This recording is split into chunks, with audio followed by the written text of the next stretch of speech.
Hey, don't know if anybody's watching. Thought we'd give us a wee try. Soon find out. So yeah, hi. Yes, it's my hand. Yes. Quite often do modelling at the bench, and oh, somebody's in. Hiya. Quite often do modelling at the bench, and I've been neglecting my YouTube channel of late. So it's not going to be exciting stuff, but feel free to join in the chat with me. If you've joined via the Patreon link or my Smoo's Workshop link, if you click the little YouTube icon down here in the bottom right, that'll bring you onto the main YouTube page, and you can interact with the live chat and chat away to me. I might just be sitting on my own, just something new to try. So anybody that follows the channel know that I'm working on the RZ, so I'm not going to be doing anything mega exciting today. I'm just going to be sitting at the bench working away, and I've got some wet sanding to do. So as I say, if you're in watching, do feel free to say hello. Don't be shy, I don't bite. But yeah, I just thought if somebody pops in and says hello, then I might actually get some stuff done, somebody to talk to, or maybe I'm just sitting here on my own talking to myself. So I've got all the decals done on this. Hopefully this isn't pointing out too much. And I put my first coat of lacquer on it, but I got a bit of dust in it, so I'm just cleaning it up before the next coat of lacquer on. So as I say, it might be a bit boring to watch. So I'm just going to get my micro mesh ready. Now, good stuff, this micro mesh. It's like very fine emery paper. It's cloth based. You get it in all these different grips. So I use it quite a lot now. What have I got chopped off here?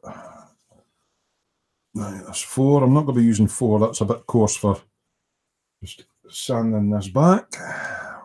6 is a bit coarse as well, which is the light grey. 8 and 12. I might use some 8. So I'm just trying to remember which ones these are. So that's 8. How's that looking? Well, it's got a bit of life in it yet.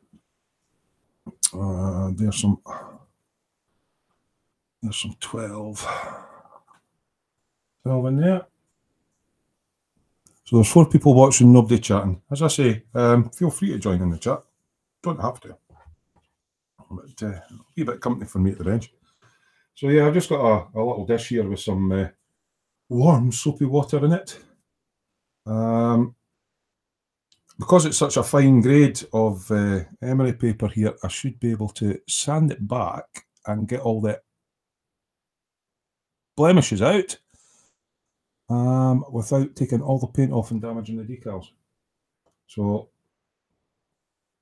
if you're ever doing shiny, now I just need to get that, something to dry my hands.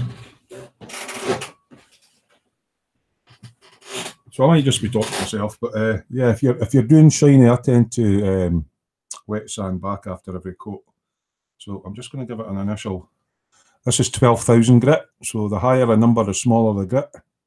So I'm just giving it a wee once over to start with.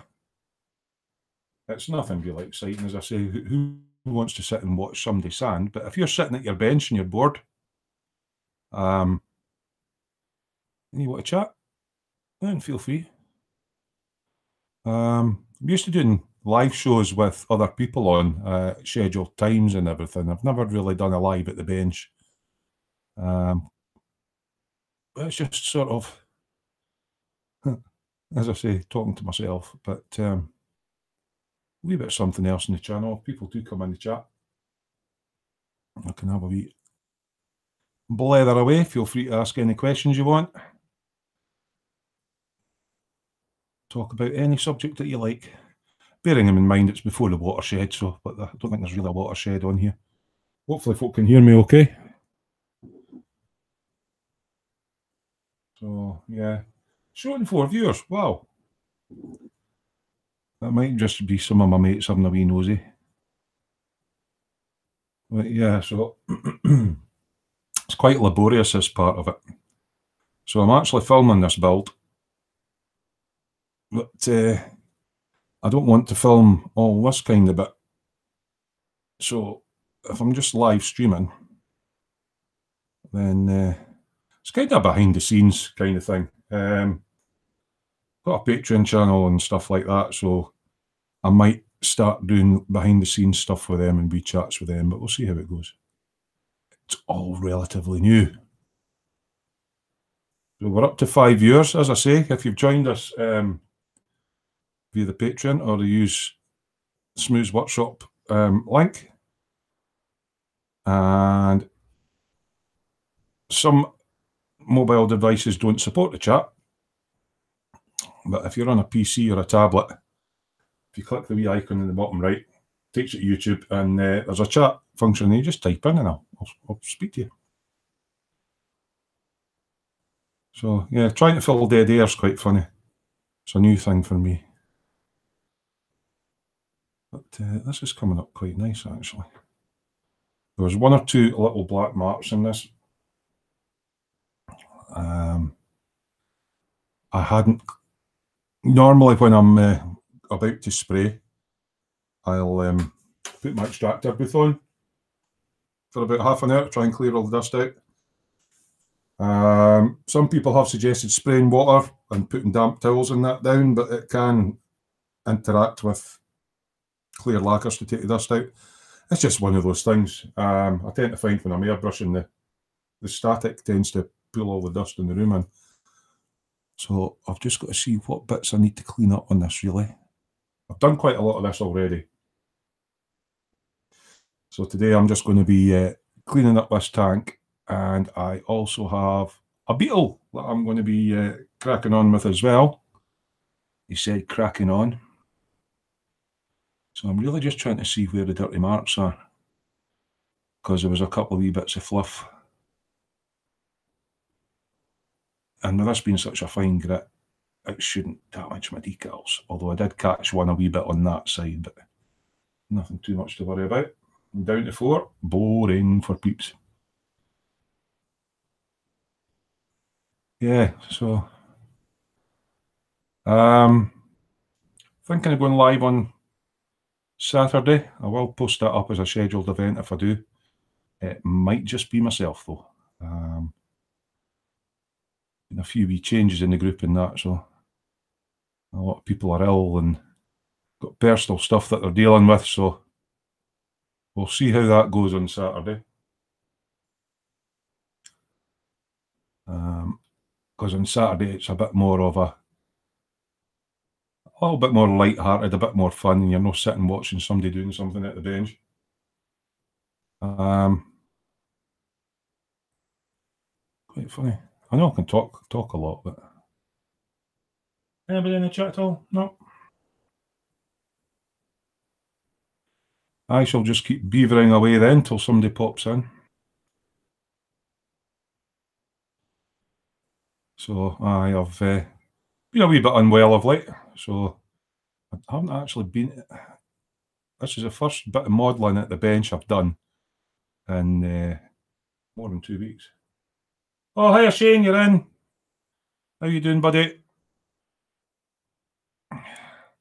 You at your bench, or are you just doing your usual stuff, mate? It's quite funny. I felt like I was sitting talking to myself for a wee bit there. Mind you, I usually do anyway. They say it's a sign of madness, don't they? So, yeah. Shiny stuff. It's a bit of a pain in the bum because you've got to keep all the dust out when it's drying. So I'm going to try a new solution. I know my mate Colin, he uses a bread bin. And when he's sprayed his stuff, he puts it in the bread bin, and he's got a little LED lamp in there for heat. And the lid of the bread bin stops all the dust getting in. I need to try and do something along that lines if I'm going to be doing shiny. So what are you up to, Shane? Anything exciting?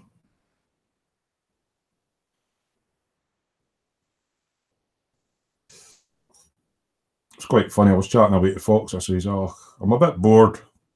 I want to try and get to the bench." You know, and he says, "Well, just stream live." But it's like, unless you talk to people, they're going to find it a bit boring. And normally when I'm sitting and do this, I suppose I sit and do it quiet. Some people play music. I'm hoping I can get to the bottom of this, get the next coat of lacquer on. The lacquer I'm using is really quite good, actually. Where have I got it? It's a new Mr. Colour GX. Light's catching a bit. GX 100. It is a lacquer, so it's a hot paint.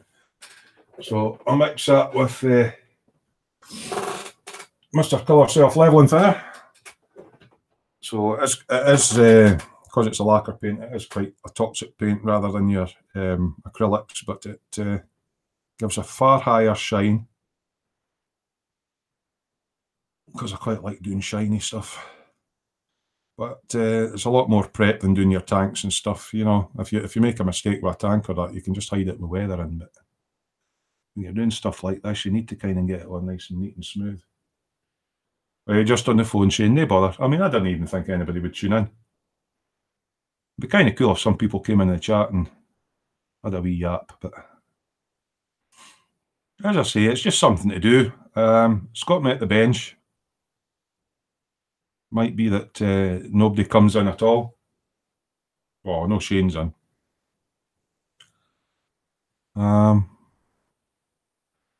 They might see me doing something at the bench and go, "What are you doing there?" or "How do you do that?" I won't always be sanding and stuff. I've got quite a few kits on the go.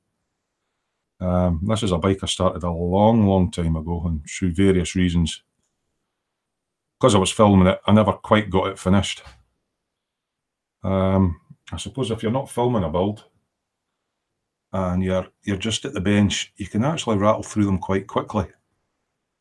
But just for an idea, the lacquer coat that goes on the top of this, it takes a good two days to cure before you can sand it back. So it's not sort of as quick as doing tanks and stuff, because you're working with acrylics that really dry quite quickly. Hello, Mr. Duke. How you doing, matey? David's one of my biker mates. Yeah, I'll get onto your bike, Dave. I need to get this one out of the way first. I'm actually doing a bike for Dave as well. Who's in the chat? He's got a Tamiya. Oh, what is it now? CBR 1100 XX Super Blackbird. So I'm kind of I've done this stage on Dave's one.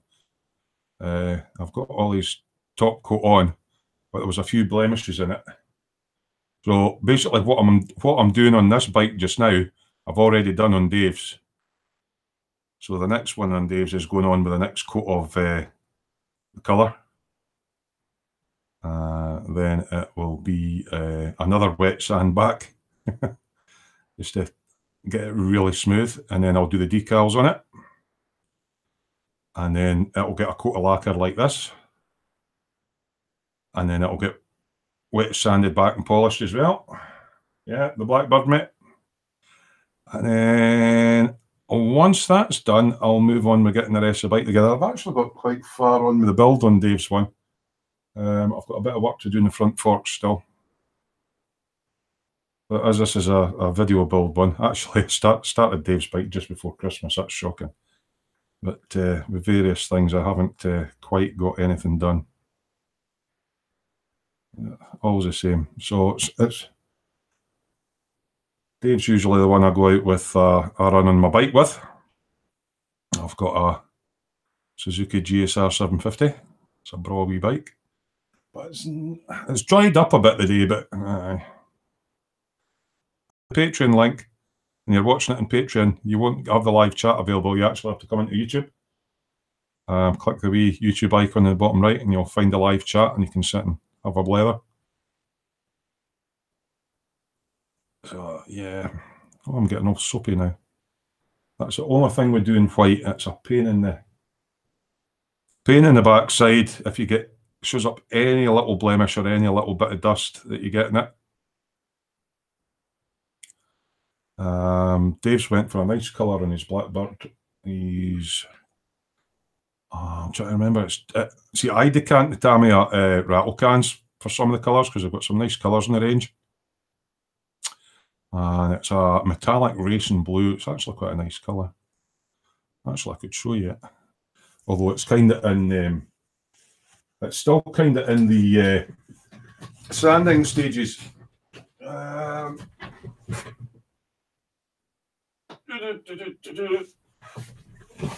There's his bike frame. And then I've got other bits kicking about, but it's, see if I can pull this into shot. So this part of the bike's at the same sort of stage as my one. I've done all the engine detailing and all the frame and got all the discs done and all the chain and that done. So the actual main part of it is, next part on that is basically front fork assembly. And at the moment the front forks are, oh, they're over here. Got stuff everywhere. Got that much stuff on. Oh hiya, Chris the Ghost Models is in, yeah. So yeah, I've started detailing up his forks. Painting them up. I had to dechrome them all and stuff like that, and I've painted all the, can't really zoom in very well on a webcam, but all the wee detailing and this and on the calipers and everything like that. So I've got a bit more detail painting to do on the front forks, and they can go back together. Oh, sorry, my seat's creaking away here. It's because I eat too many pies. And yeah, the sort of colour he's went for. Now, obviously, this is a bit more matte because I have wet sanded it back, but it's like a metallic blue that he's went for his Blackbird. Davey's liking it. I just really haven't had the mojo, so all the panels in that are, I've wet sanded them all back, same as what I'm doing just now. So this is the process I'm using on this. And as you can see, there was a blemish. I don't know if you'll get it on the camera. There was a blemish on the tank there. So when I've rubbed it back, see, this was just the first. I always do 2 coats of the colour. So it's went back to primer there. Just to get it perfectly smooth. So when I go over with the next, I'll give them a wash. And when I go over with the next coat, hopefully that goes on perfectly clear. And it'll get the same, once that's on and the decals are on it, that'll get the same lacquer coat that I've put on this, and that should give it a nice depth of shine, especially with the metallic on it. So it's going to be a similar process. So that's been rubbed back. When I get back onto it, I'll spray it, and then it'll take a day to 2 days for that to cure. And then I'll do the decals, and I'll let the decals set for a good day. And then I'll put the first coat of the lacquer on, and I'll give that 2 days to set, and then I'll wet sand that back. And then I'll put another coat on, wet sand it and polish it back, and then I can get the bike together. So yeah, I need to actually spend some time doing stuff. But it's a beautiful bike, the Blackbird. I have built one already. It's sitting at the back of my display cabinet, so I'm not gonna hunt it out.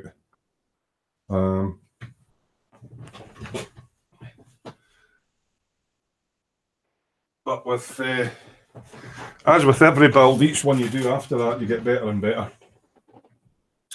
So Dave's one's actually going to look better than what my first one was when I first came back to the hobby.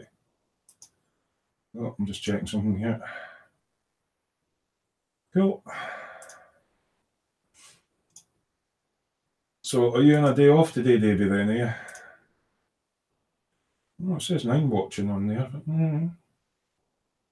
Watching somebody sand and paint back. The whole idea is actually a let folk interact with me on the chat. Davey, I could always buy you a real one. I need to win the lottery. We'll need to start doing the Euro Millions, mate.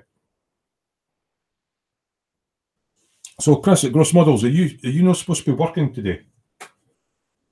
And David, yes, are you not supposed to be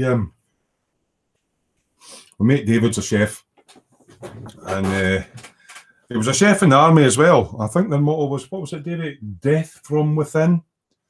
So yeah, he's used to poisoning people. Actually, he's a good cook. I've been up at Christmas for dinner up there. Hello, Jared. How you doing? Morning over there, is it? Yeah, I just thought I would try something new. It's not going to be very exciting. It's just whilst I'm at the bench, gives me somebody to talk to. And Osric's in as well. Evening, Osric. Yeah, so it's just me. I'm actually doing stuff at the bench. Yay! First time in a fortnight. I've done absolutely nothing at the bench for a fortnight. So I can't do my flesh tones face, but I'm having a go at figure painting as well. So I've got base coats and stuff down on this archer that I'm doing as well. So she's going to look, hopefully I'll make a decent job of it when I get it all finished. I've got stuff everywhere. So yeah, I'm going to be... All right, Davey, you take care. Thanks for popping in. So what's Jared up to, Osric up to, and Shane up to then? And what time is it where you are now? Jared, he's America. I'm not quite sure where Osric's from. So yeah, I was bored and I thought, right, I want to get to the bench. And I thought, yeah, sitting on your own, boring. So I thought I'll just live stream it, see who tuned in. Oh, Ken Sturrock's in. Morning, Ken. Yeah, nothing exciting happening here. Just looking for a bit of chat while I'm at the bench. Are you guys at the bench? Are you working? Skiving? Wet sanding's not exactly the most fun thing to watch somebody doing, but I just thought I would chat away to you while you was while I was here. So it's something I'm thinking about doing. If I'm going to be at the bench and I've not put anything on my channel, it's just a bit like just a wee bit behind the scenes, bit of banter. So it looks like David's away to poison folk with his wonderful cooking. Don't think he's actually poisoned anybody there, wouldn't he? He wouldn't he still be in a job as a chef? All right, Shane. Aye, duty's call. Take it my audio's okay. Everybody hear me okay, yeah? So yeah, it's not the most exciting thing. So yeah, really sorry about the Saturday show that's not going on of late. Hoping to do something this Saturday, hoping. But I think it might just be myself. There's a few guys not feeling very well and got personal issues and stuff to deal with. So I'm playing that one by ear at the moment. But obviously, as it's been hosted on my channel, it doesn't look too good on me, does it? So I'm going to try and get something done. Might be a slightly different format. We'll see what happens. So yeah, it's really just wondering what you lot are up to. I get a bit bored at the bench. See, sometimes trying to get to the bench when you're just on your own and there's nobody else there, it's like, I can't be bothered. So I've not quite got Fox's imagination with his unending forces of the holy contrivance. But I do actually have some Warhammer stuff to paint as well. So I'll get onto that at some point. Ah, Jared, so you're watching the wee ones and you just do wee jobs on the side, spend most of your time with your twins and building models. So you've just got me on the background then whilst you're plugging away. That's cool. And hiya, Clinton Eels. How are you doing, mate? What's everybody else up to? Jared's obviously babysitting and stuff. What are you building at the moment, Jared? I know you put some stuff up on the dungeon, which is something else I have to catch up with. So that's one of the reasons I want to try and do a live show on Saturday. Is you guys are all posting up your work, and you know how we usually do the wee tour. You're doing good. That's good, Clinton. I normally do the wee tour of the dungeon and let all the peeps see what you guys are up to. There's been quite a lot of stuff went up in the dungeon, so even if it's just a quick hello, guys, you know, who's in and a scoot around the dungeon on Saturday, it might be what happens if. Well, I'll see how it goes. I'm feeling a little better.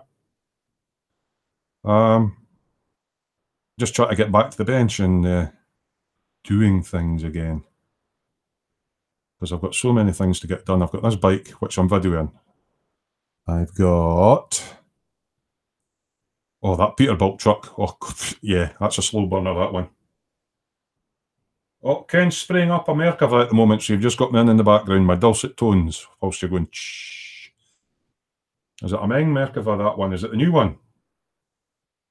Merkava 4, that looks really, really nice, actually. I'm doing a Baz 3.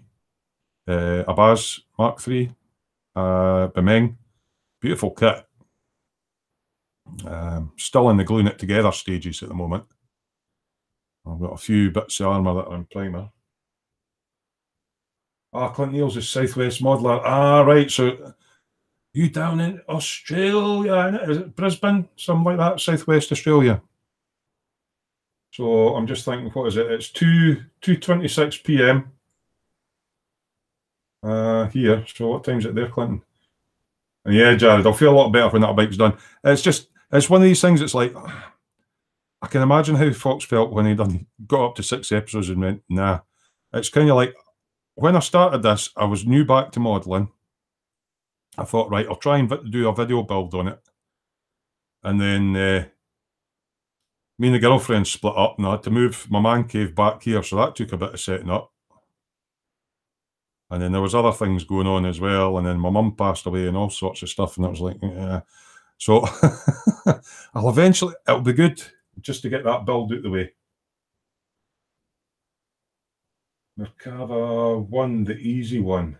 Right, I haven't seen that. Victorious, I haven't heard of that. What's that? Oh, Victoria. So it's 23:27. So it's 11:30 at night where Ken is. And same where Clinton is. So you're south of Melbourne, so I use her both there. Aye. Down at the bottom of the world. So when you flush a toilet, it goes down a different way. You just getting any earthquakes or anything down your way? I've been watching the updates on the Hawaiian volcano. And I happened up across this channel where the guy constantly monitors earthquakes and volcano activity. And I didn't realise there were so many earthquakes going on all the time. It was really quite surprising. Well, this is coming up better than I thought, actually. Lots of soapy water. This micromesh is brilliant stuff. It's a little bit expensive, but, you know, modelling stuff is always a bit dearer than... I used to just use ordinary wet and dry, but because this is cloth, it's just a lot nicer to work with. Yeah, and the different grits and everything. So the Australians are in. So you'll be going to your bed soon then, guys. Yeah, or are you like me, a bit of a night hawk? Because I've kind of on the night shift at the moment. Obviously, I'm not working because of my health.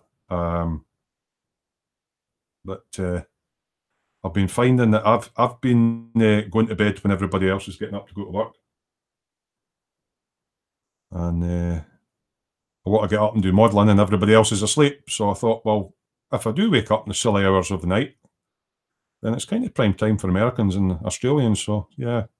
If I can't sleep and I want to go to the bench, I'll just stream live. See if I get on. Not down this side. The East Coast is a ring of fire. That's right. Burns, burns, burns. Ring of fire. Yeah, so he was talking about that. So there's seemingly a lot of movement going on just now down the East Coast of America, South America. Obviously, you've got what's going on in Hawaii at the moment. And there's some movement in Europe as well.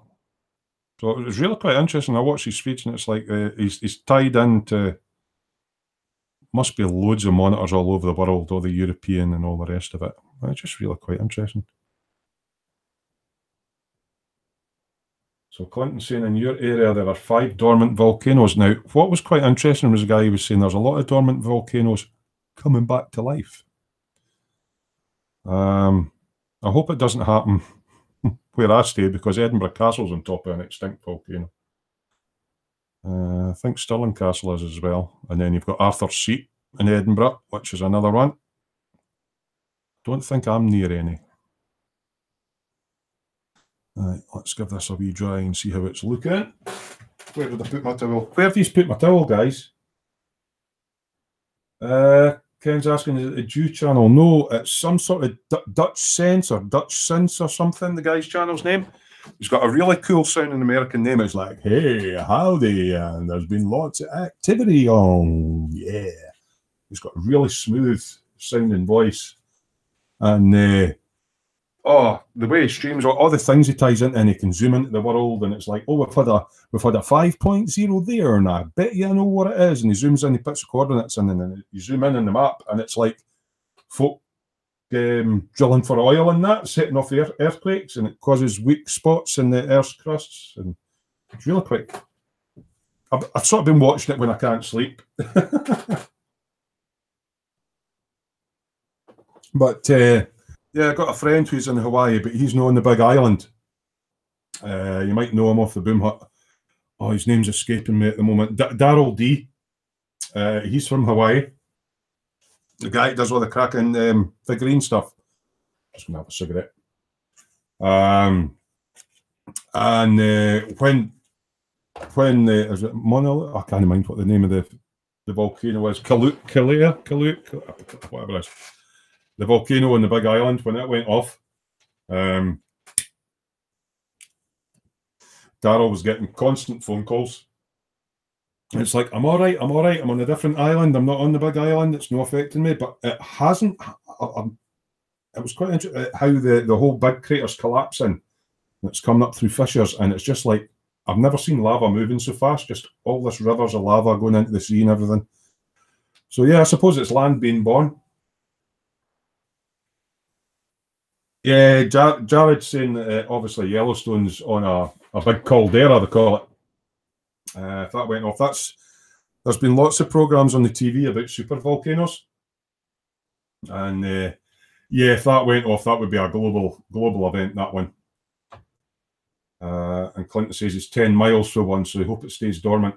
Yeah, see, I quite liked that. I did geography at school. I didn't do geology or anything like that, but yeah, I find sort of volcanoes and that quite interesting, and all the tectonic plates, and a bit of a nerd. So I'm having an early afternoon drink, because why not? Fuck it. It might help me get to sleep at a reasonable time. So yeah, I actually didn't think I would get any viewers. I mean, there'll probably be people popping in and out and going, oh, well, look, I'm looking at an empty bench and some guy chatting away. I do know there's a lot of people like myself that, don't keep too great, or are carers for loved ones,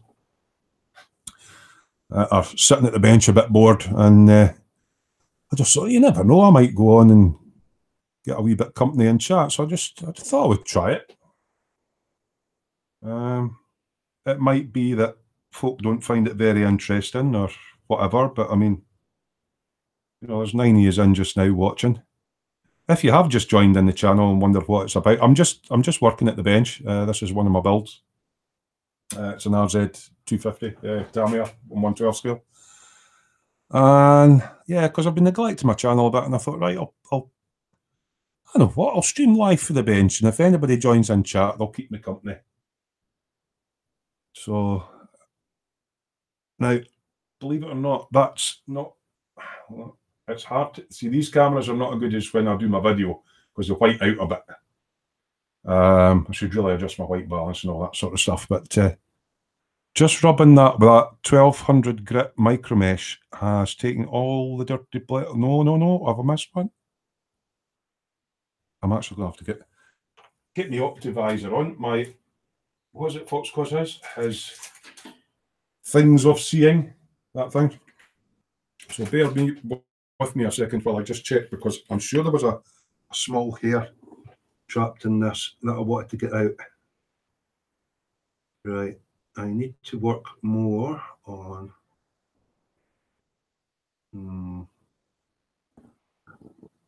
That's not too bad.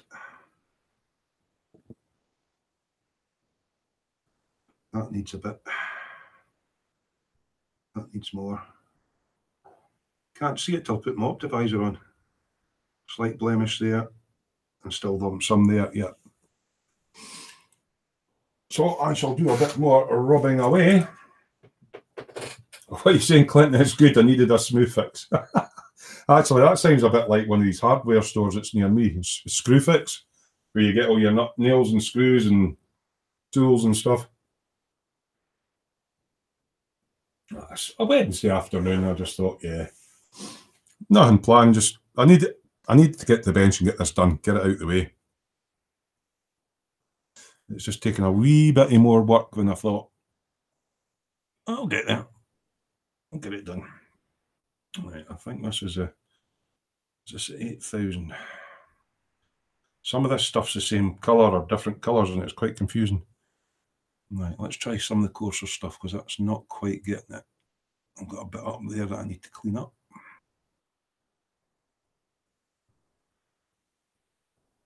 What's everybody else working on? See, the thing is, Jared, I'm my own worst critic. It doesn't have to be perfect, it just has to look good. Yeah, but I would know that that bit of dust's there, and it's just, I don't know, it's maybe just me. It's like, I need to sort that out or it'll drive me crazy. I wouldn't be happy. Wouldn't be happy making one for somebody and it looking the way it does. And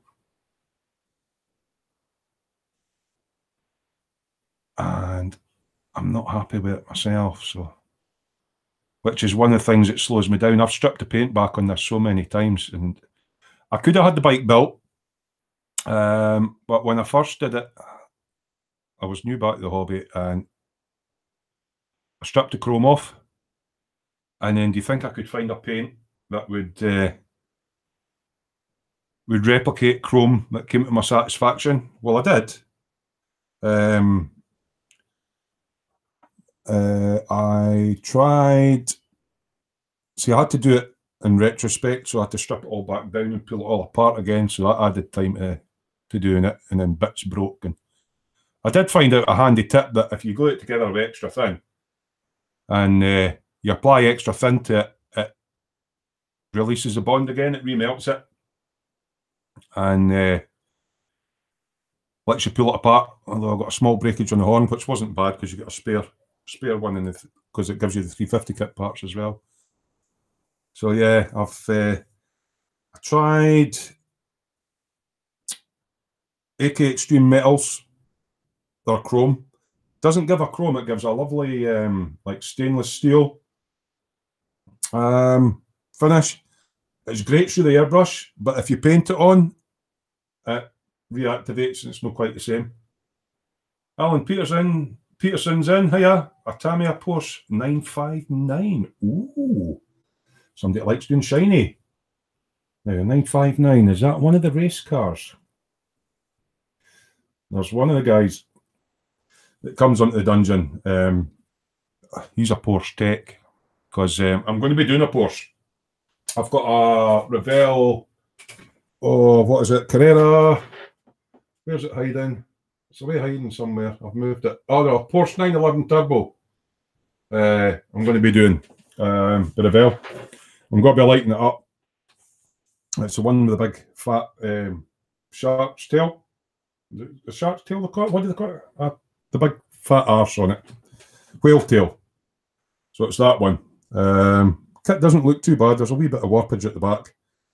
But yeah, I'm going to try and do it shiny. I don't do 2K shiny. So, but I'm trying my best at shiny. But I'm my own worst critic. And what else are you doing, Alan? A Viper Mark II from Revell. Where are you from, Alan? It's a new name in, Alan Peterson. Do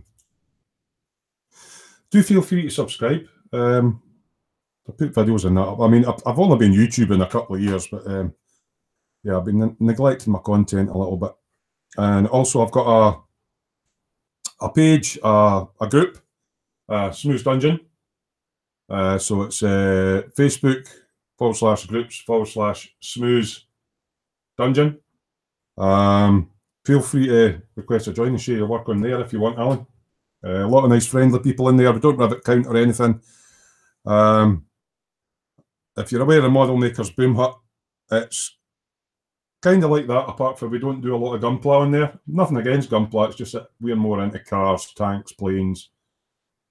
What's Clinton saying? He's doing a Tamiya M48A3. Now, let's see if I get this right. Patton tank. Is that the Easy 8? Is that the one I've got? M4. What's the one I've got? M4A3E8 I've got. Ah, I've got the one that's in Fury, and the Suka one. See, this is where the guys in America and Australia seem to do fare better with the kits. Some of these American car kits, the MT kits and all that, you don't get an awful lot of them across here, and all the funny cars, because Clinton's saying he's redoing a 57 Chevy funny car, which he built 20 years ago. Funny you should say that. Colin's revisiting a lot of his builds that he's done years ago, because he can make his own decals. And obviously there's new products in the market now regarding paint and all sorts of products and stuff. And as you know, you might have he's got a lovely kit there. He's got an E-type Jag, and it's like 1/6 scale. It's massive. So not only has he done all the copper brake pipes and everything like that, he's now thinking about revisiting it and lighting it up. So, so yeah, I'm looking into printing my own decals as well. I think I shall get some fresh 12,000. I think some of this stuff's doesn't last long. Yeah. Doesn't last very long, this stuff. It's quite expensive as well. But,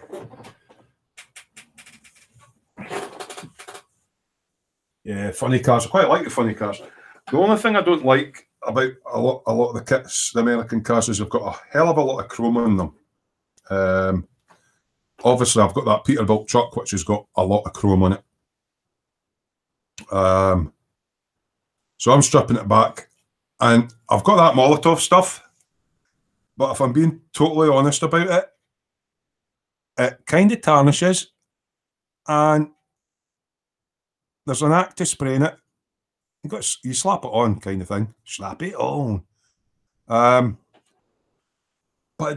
it's not that great.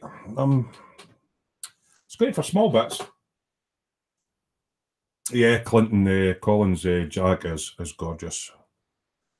He said something like he sat on it or something, and it cracked the windscreen. So he had to make another windscreen from it. I mean, he's really good at what he does. It's called. You've seen his London bus? The guy I'm talking about, if for folk that are coming in on the channel, Colin Wilkinson, he's got his own YouTube channel. It's Festa 67's Workshop. So Festa as in Uncle Festa 67, Festa 67's Workshop.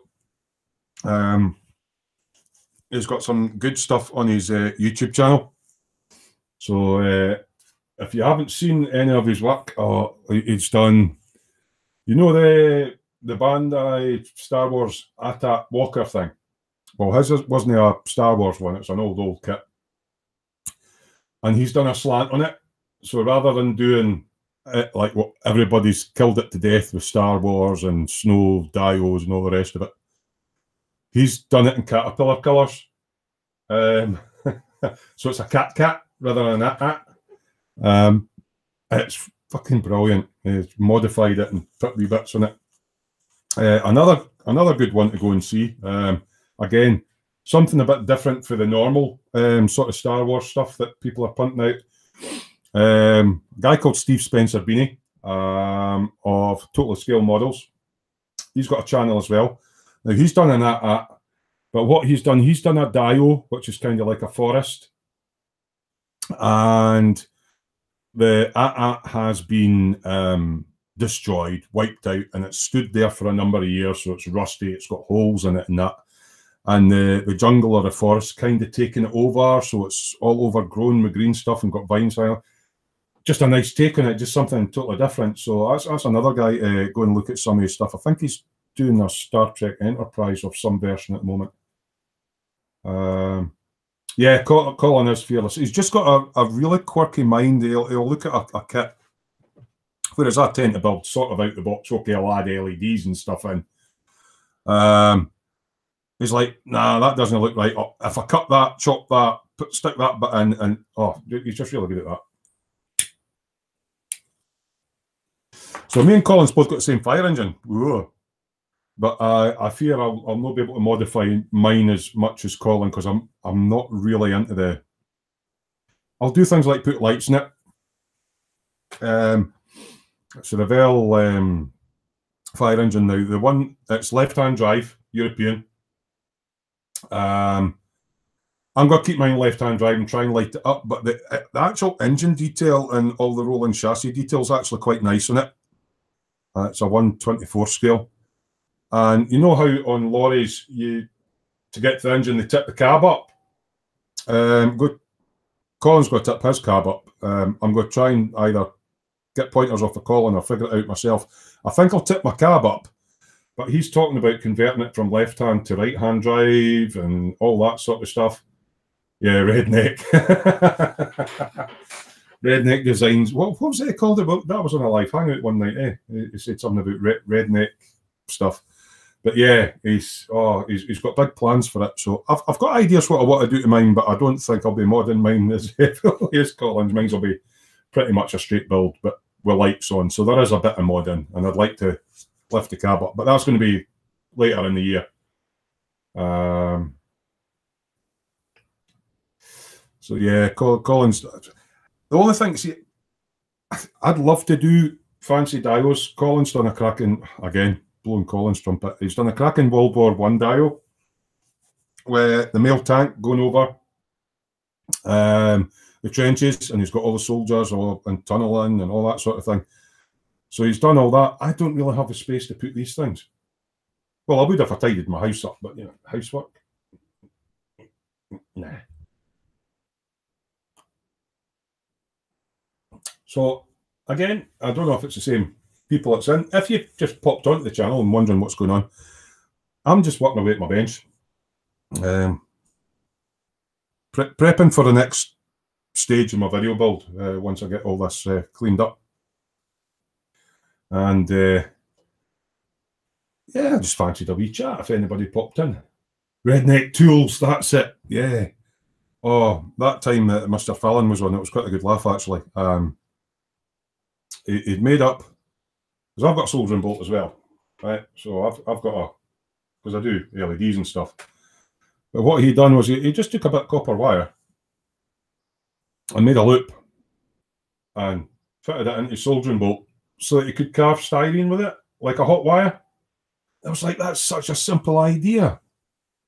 So he's a clever man. Yeah, redneck tools, that's what we were talking about. So I take it everybody's just sitting chilling at the benches, and obviously the Australian guys will be going to bed shortly. Do I need to do much more on this? A little bit. A little bit, and then I will wash it and see what I've got.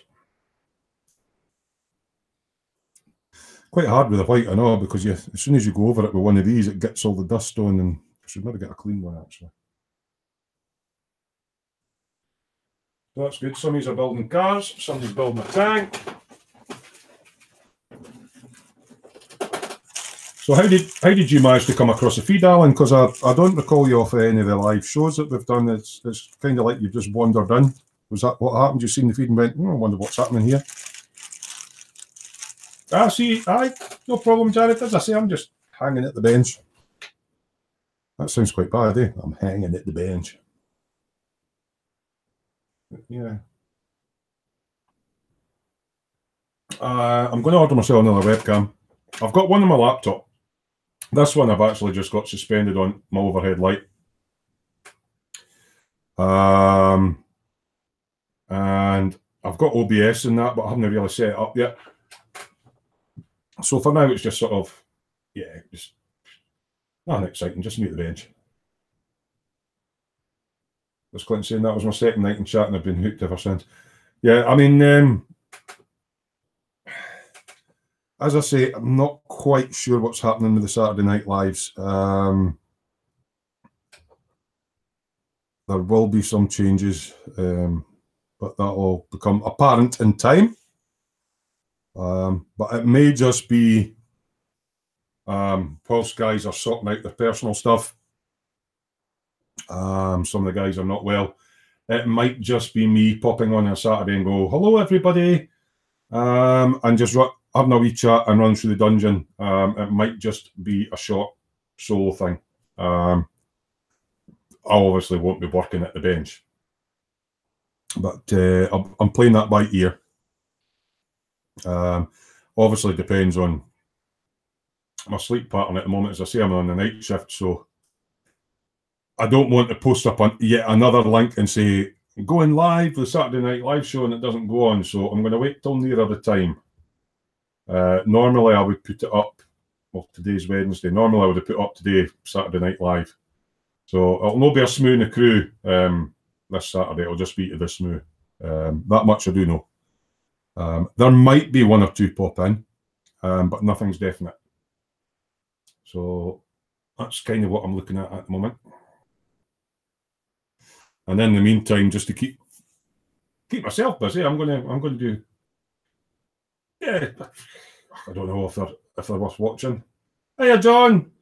Talking to one of the menaces. Gordon's alive. Yes, it's John, Mr. Three Sheets Bennett. Hope you're feeling well today. John, you've been out on the bike. So yeah, I just thought this would bring me to the bench because it forces me to do stuff. And if even if I had no viewers, you know, it's something going up in the channel. Because I've been neglecting my channel, and if I can get this done, I mean, John's built two of these. He's done the 250 and the 350. He's done a cracking bloody job of it. I mean, these aren't the standard decals that come with this bike. This is a European spec. It's actually the 350 kit. Tamiya re-released this kit, the RZ250. But the kit I bought was an original, and although it's cartograph decals, my decals were kind of short, and I thought John and Colin kept saying, don't fiddle with them, don't fiddle with them, but I was fiddling with it, and basically I fucked them up. So John very kindly, because he was doing the black one, which has a different colour decal, sent to the 350 ones, and I hodgepodged between the 250. I don't know if it'll come up in the camera, 250, because it's white, it'll white out like mad. Try to get the angle of the angle. Kept some of the 250 decals and basically made a UK spec RD 250 using the 350 decals. So, and they're a lot nicer than the standard ones. Oh, John, sorry to hear you're not too good. I'm doing well, mate. I'm doing better now. There's people in the chat. At first, I was sort of like, whistling in the wind. Hello, I'm at the bench. Do I talk to the camera or do I just... Will there be any passing traffic? I mean, John knows I've not been sleeping. And it's like, well, I can imagine me not being able to sleep, waking up at 2 o'clock in the morning going, bugger it, I want to go to the bench and live streaming. So if I'm live streaming at 2 o'clock in the morning, UK time, I'll probably catch the American guys and Australian guys. And I was sort of chatting to Fox and I says, oh, I was going to schedule it, but then the problem I have is obviously with my depression, I try to keep appointments. It's like keeping an appointment is like, nah. So rather than make an appointment and say scheduled, I'm going to be at the bench at such and such a time, if I'm at the bench, just stream it. And if anybody turns up, they turn up. So what's John saying? Yeah, leave them alone and put some pics of them in the dungeon later. Yeah. Yeah, but I mean, there's no much difference. I mean, apart from I'm doing a wee bit of wet sand in here, there's not much difference from the last lot of pics I put up, but at least it's progress. I mean, I've done bugger all at the bench for 2 weeks. John's been a bit of a machine. Gordon's alive, Three Sheets Bennett. He's done, I think one of the LCs, or is it both? You'd already built them, John. So it was just sort of finishing them off and decaling them up. So he's kind of cheated. What else was he doing? Now, I've seen a tank with spots on, which was at Vince's birthday present opening.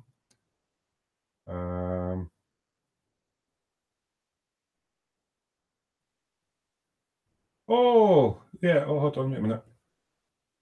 Sorry, the chat filter's popping in. Let me just dry my hands. I'm not going to get my mouse wet. So there we go. Show the comment. So Brett's in. Hiya, Brett, from High Altitude Scale Modelling and Challenger in Camaro. Hiya, Brett. So he's going, damn, it's 8 a.m. here. Good morning. If you do 2 a.m., I'd be more awake and enjoying the modelling evening. I'm actually getting to the stage that I might be, if guys have got webcams and mics, I'm not on about live stuff. I'm on about just, you know how I'm sitting chatting live and out.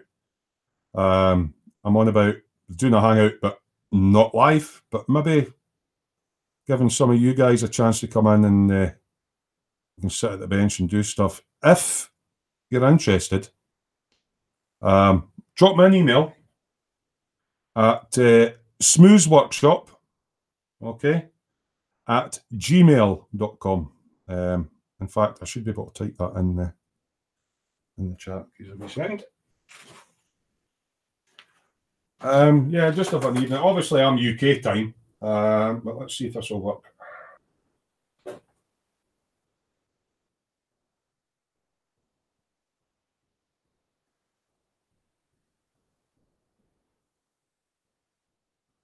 Right, so that's my email address.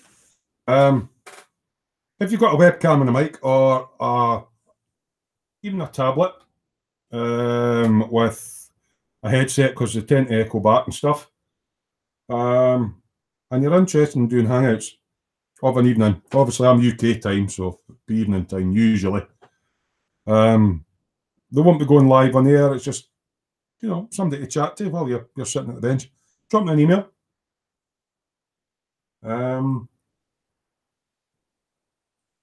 Oh, Brett's at work just now.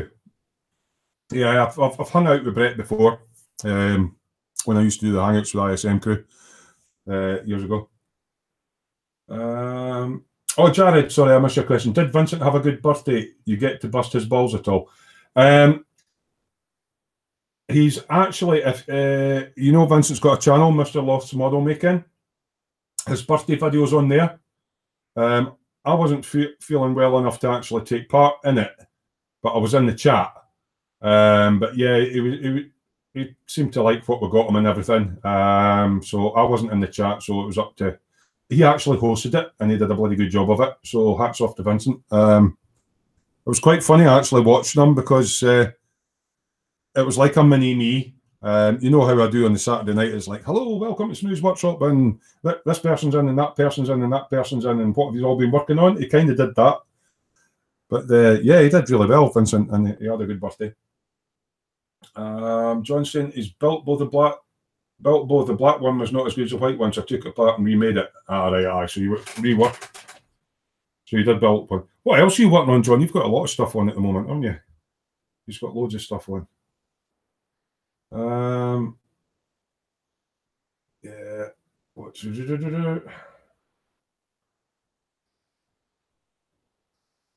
John saying? No, just go with the flow. Yeah, right. So I'm thinking, yeah, I'm never happy.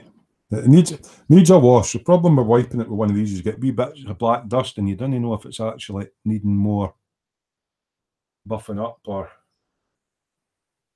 Have I moved my chair? That's better. Get centre on screen. Put that wee Smoo's Workshop sticker there to actually show me where the centre of the camera is. Yeah, it's getting there. Another clear coat on this. Brett, I meant to ask you. Last time I seen you, you were talking about setting up a business, a modelling shop or something like that, and you. Brett, oh, I can't mind how to pronounce your last name. Maitland. Sorry about that, Brett. High Altitude Scale Modelling, sitting in the chat there. He does quite a lot of what Americans call sprue reviews, or we call inbox reviews. And I was just kind of wondering, because obviously he doesn't put them up all the time. He's obviously got a business to run. But because he's got a modelling shop in America, he's got access to all the kits that's in the shop. So I'm guessing, Brett, what you're doing is when you get a spare minute, you're pulling stuff off the shelf and doing what you call a sprue review on it. I actually quite like that Cessna plane because it's small and it's a it was playing it into it a bit different. And obviously the kits you've got in America, you've got access to a lot of the American cars and stuff. So hopefully you're doing well with that, Brett, because you were talking about you were trying to set up basically what I would love to do if I had the money is basically, set up a wee modelling shop and as well as you build kits, but you sell them as well. So when you're selling them to people, you actually know what you're talking about rather than some scruffy arse laddie in jeans going, oh yeah, that's a really good kit, mate, aye, and then you buy it and it's a load of shite. You're actually buying for a guy that knows what he's doing. What else was I going to say? Yeah, I did get some stickers made up. I've not got a lot of money, so they're not as big as what the other guys get done. Just to be around one like that, right? So they're nothing special. I would have liked to get the bigger ones, but they were double the price. If you'd like a Smoo's Workshop sticker, right? Because some of you guys collect stickers. Again, drop me an email at smoosworkshop@gmail.com. I've got a few already need to send out. There's no point in doing let's have a quiz and all the rest of it. If you want a sticker, I got some made up. They're just wee small ones. It's what I could afford to get made up. And if you'd like a sticker, drop me an email with your name and address. And due to data protection, I've got to state this because all the laws are changing on data protection. I won't hold your address. I'll just use it on my email, and I'll do kind of what Fox does is I'll work my way through it. And UK ones will tend to go out quicker, and the ones going abroad, it'll be depends when I get my money, because obviously I'm not working. But yeah. They're nothing special, they're just small. But I'll bung a couple in an envelope for you if you would like a Smoo's Workshop sticker.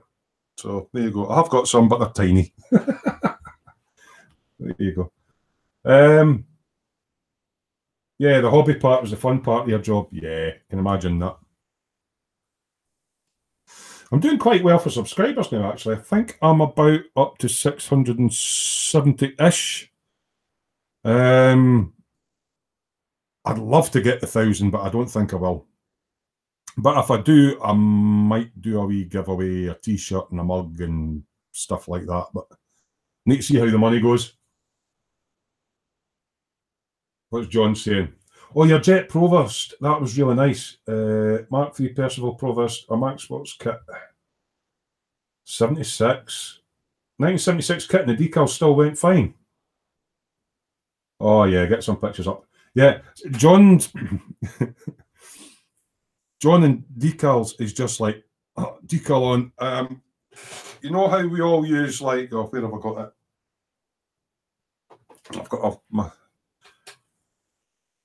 It was Smoo Industries. I think it's Dad's Devices now or something. A holder with a setting saw and all my glues and that in to stop it spilling, so that, like, if I'm using glue, I can knock it and it doesn't fall over. A lot of folk use setting saw.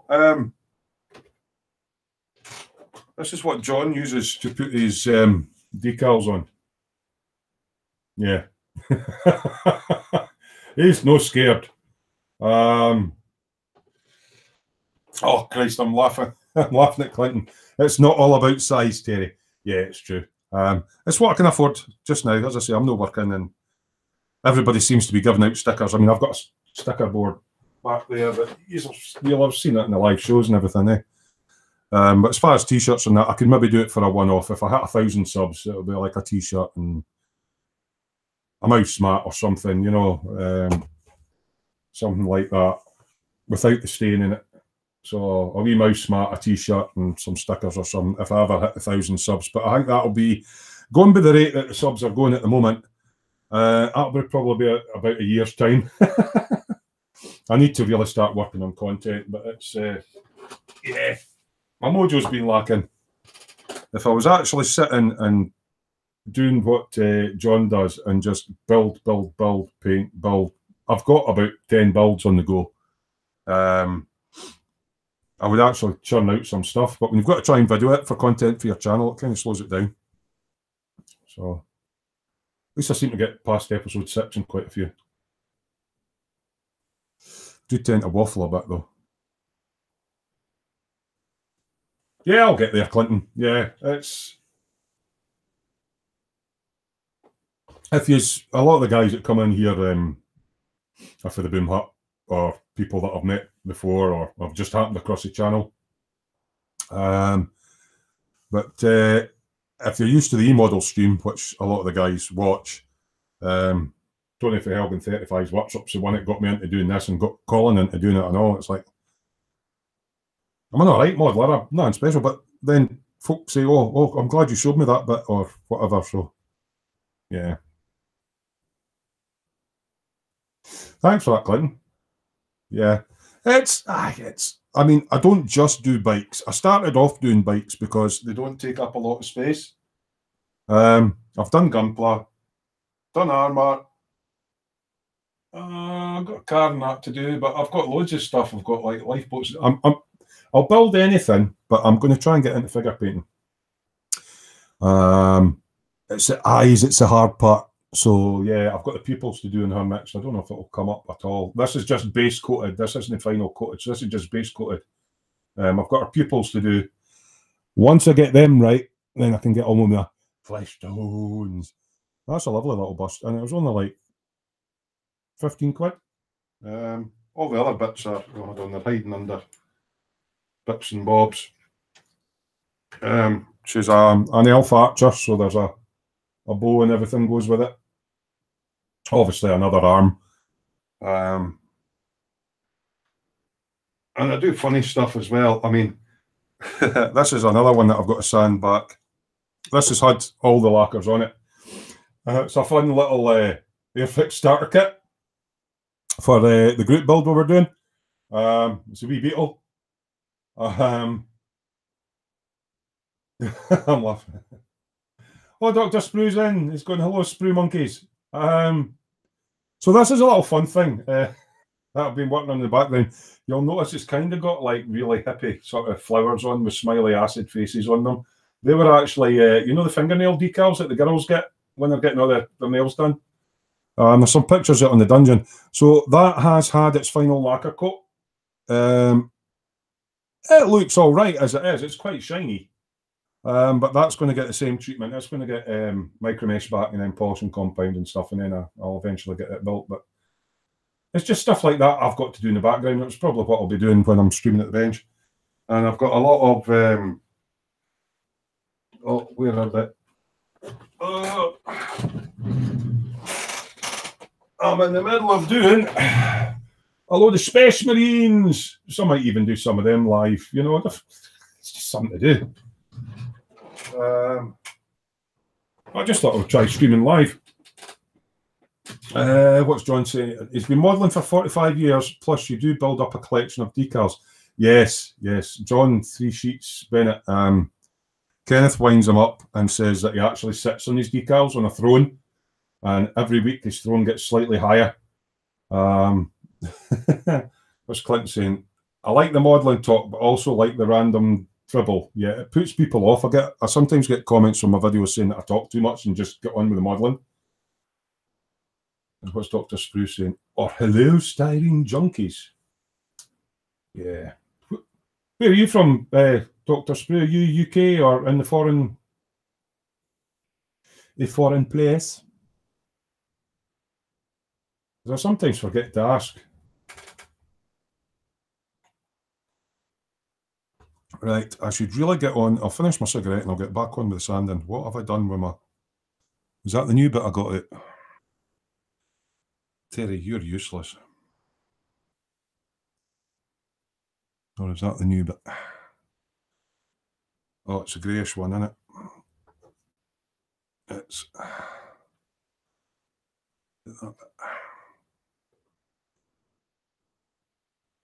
What's that bit? What a fool. Yeah, I'm easily distracted. Oh, you're Massachusetts.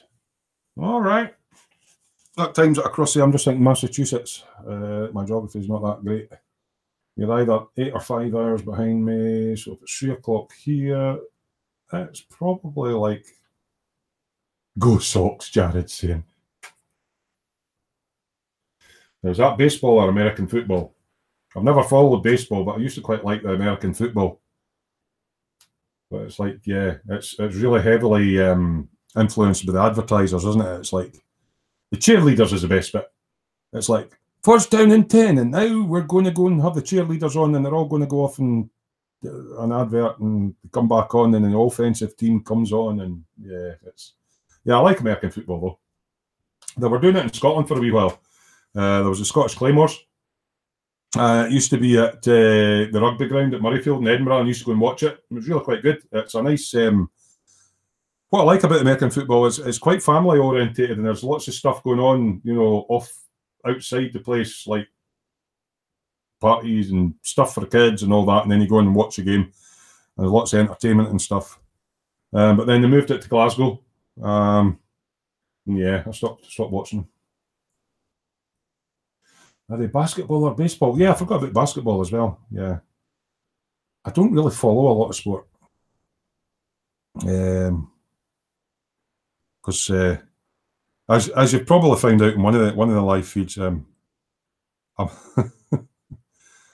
had a set of decals that came with a bike that I got, and it just had on the decal. It just had W Gardner. I didn't realise it was Wayne Gardner, and Collins never let me live that one down.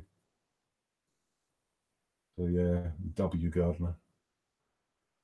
Yeah, I mean the only exercise I do. I mean, I was really fit when I was 25. I was in the army, so yeah, I had the 6-pack, and so I'm ex-forces. So when I came out of the army, yeah, I was really fit, and I always used to cycle, or I used to run to school. I had a paper run, milk run, or run to school, and used to cycle to my work. And then you get to a certain age, and you get married, and you have a family, and hit your 40s, and the middle-age spread comes on. I've let myself go a bit, so I'm actually thinking about trying to go to the gym. Clinton's going the Great Gardener, yeah. I was a bit of a twat, and I just went, aye, W Gardner, and Colin went, you what? It's not W Gardner. Colin's really quite good with his historical motorbike stuff. I think John follows it as well. I'll watch it now and again, but I mean, I don't like religiously tune in to watch MotoGP just because it's on a channel that I don't have, basically. I think that might do it for this bit. I'll find out when I wash it. I think there's no dirty bits left in it, and it'll be able to lacquer over that after I wash, and it'll be lovely jubbly. So I'll put that bit there now. Now I've started on one of these side panels, but I've just got to get another wee rub over, because the lacquer was a bit soft when I did it the first time.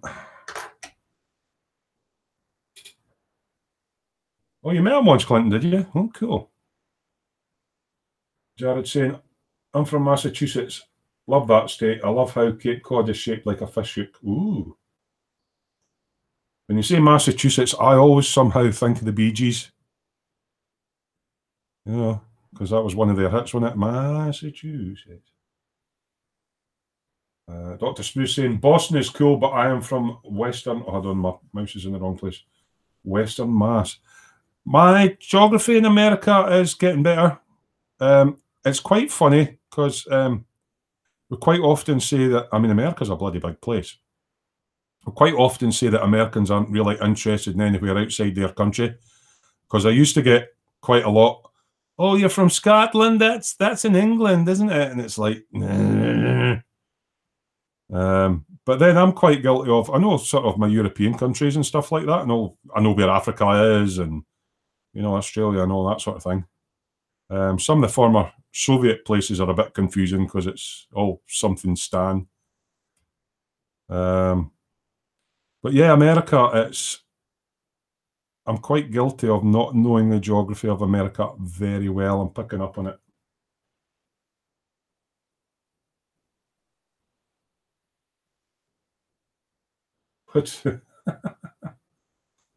So yeah, I can't blame Americans for not knowing where Scotland is, but yeah, it does irk me somewhat when they say it's part of England because, as anybody knows in the UK, Scotland wants their some of Scotland wants their independence, wants their freedom. So yeah, it's just like we're trying to get out of Europe and stuff as well. It's like Brexit. I'm sick of hearing about bloody Brexit. Oh, another panel will get done. Oh, I'm actually making progress here. My tank's done. A side panel's done. I haven't touched this one yet. So I shall go over. I'll go over with the light stuff and see what happens. What's Jad saying? Me too, the Berkshires. Right, because Berkshire is actually a place down in England. So what are the Berkshires? John's saying he's here for a bit. If anyone's got any questions or any problems, W. Gardner, U. Plonker. Most of my bikes are two-strokes. Oh, I miss two-strokes. We're not allowed two-strokes now unless they're off-road. Because of the emissions. Also, Jared's your neighbour then, Dr. Sprues, eh? Bloody hell, small world.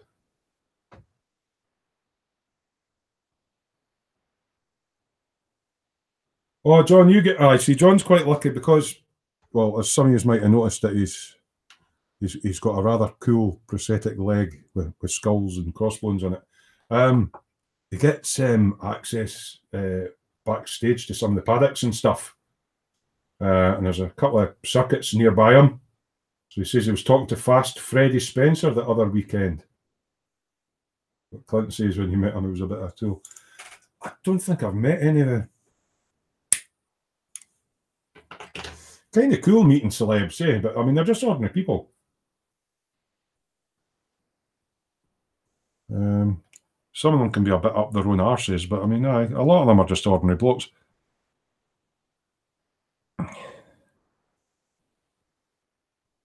It's actually turning out quite a nice afternoon, the sun's out. So who did you on about Wayne Gardner when you met him? He was a bit of a tool, or are you talking about Freddie Spencer, Clinton?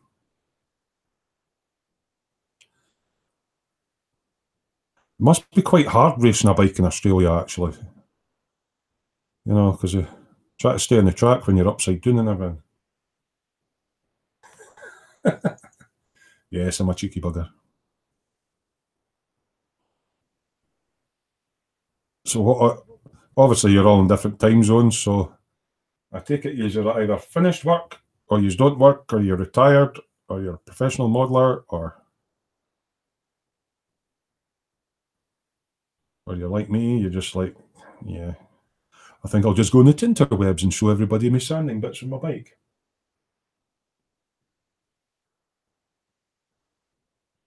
Yeah, if you're all sitting at your benches modelling, then aye. But it would be quite cool to get actually chat to some of you guys if you've got webcams and mics and stuff. Find out a bit more about the person behind the name.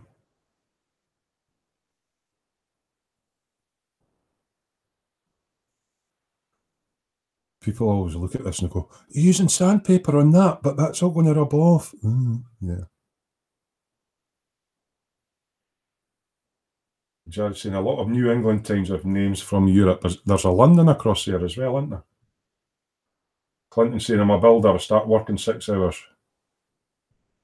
So what are you doing sitting on the interwebs if you start working 6 hours? Or are you on like what we would call the back shift?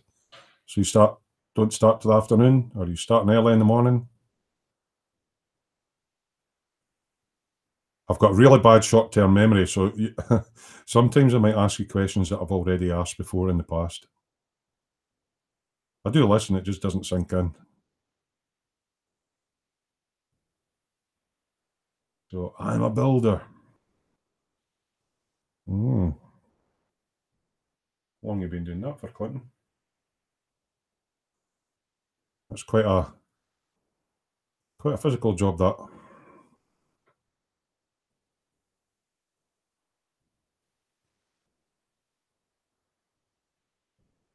Six in the morning.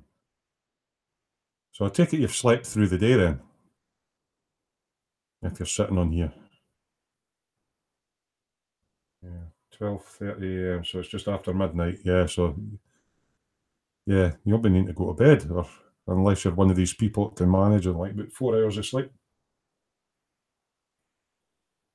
Dogs. Oh, sorry, my my camera's shaking. I didn't realise I had my leg on the underside of the bench there as I was sanding, and it's shaking it away.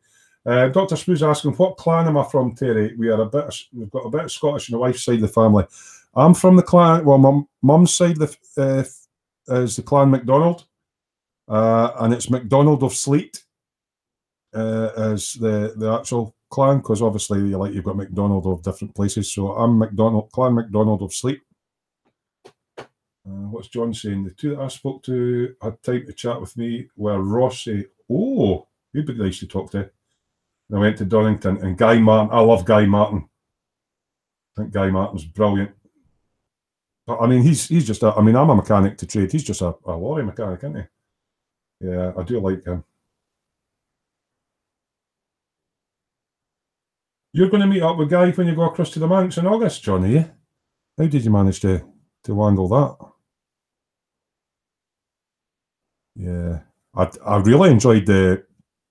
I don't know if the guys in America or Australia will have seen it, but Guy Martin's been involved in quite a few projects where the resource staff or he has his programs on speed and souping up transit vans and that. But he did one on a World War I female tank recently, and JCB in the UK helped him out. That was a cracking series. Your wife's side's a Douglas clan. All right. That's going back to when man was a hairy hunter and freedom. Yeah. I mean, a lot of people think that Scotsmen, walk about in kilts all the time. I think the only time we put kilts on is if we're at a wedding or we're at the rugby. We generally don't wear kilts. And yeah, if you really want to wind a Scotsman up, you tell him it's a skirt. But that usually ends up in a dry snap, as Colin would say. It's no a skirt, it's a kilt. And then you get these quite camp sort of interior designers on the telly who thought that was cool to wear a leather kilt. It's not a leather kilt, mate, that's a leather skirt. But aye. Clinton, you trying to get me to do a smoozum? It's only 3 o'clock in the afternoon, but aye, you're the bastard. Yeah, I hope you're feeling fit enough, John, to go across on your bike. But as you say, you've got a van, so you can always take it across in the van and scoot about the Isle of Man. I've never been myself. I've got a friend who's got relatives there. My mate Davey, who was on earlier on, who popped into the chat, the chef, he's trying to get me to go the Northwest 200 in Ireland next year, so I'll just need to see how the pennies go. I think that would be good to see. How's that looking? Actually, that'll do for me. That's that bit done. Just one more bit to do, and then it's the Beetle. I'm actually doing stuff. Way. Take it you're sitting at the bench as well, John, yeah? 3:30 already. Ooh. So yeah, anybody that's just tuned into the channel, I'm just trying this out. Just a wee live at the bench thing.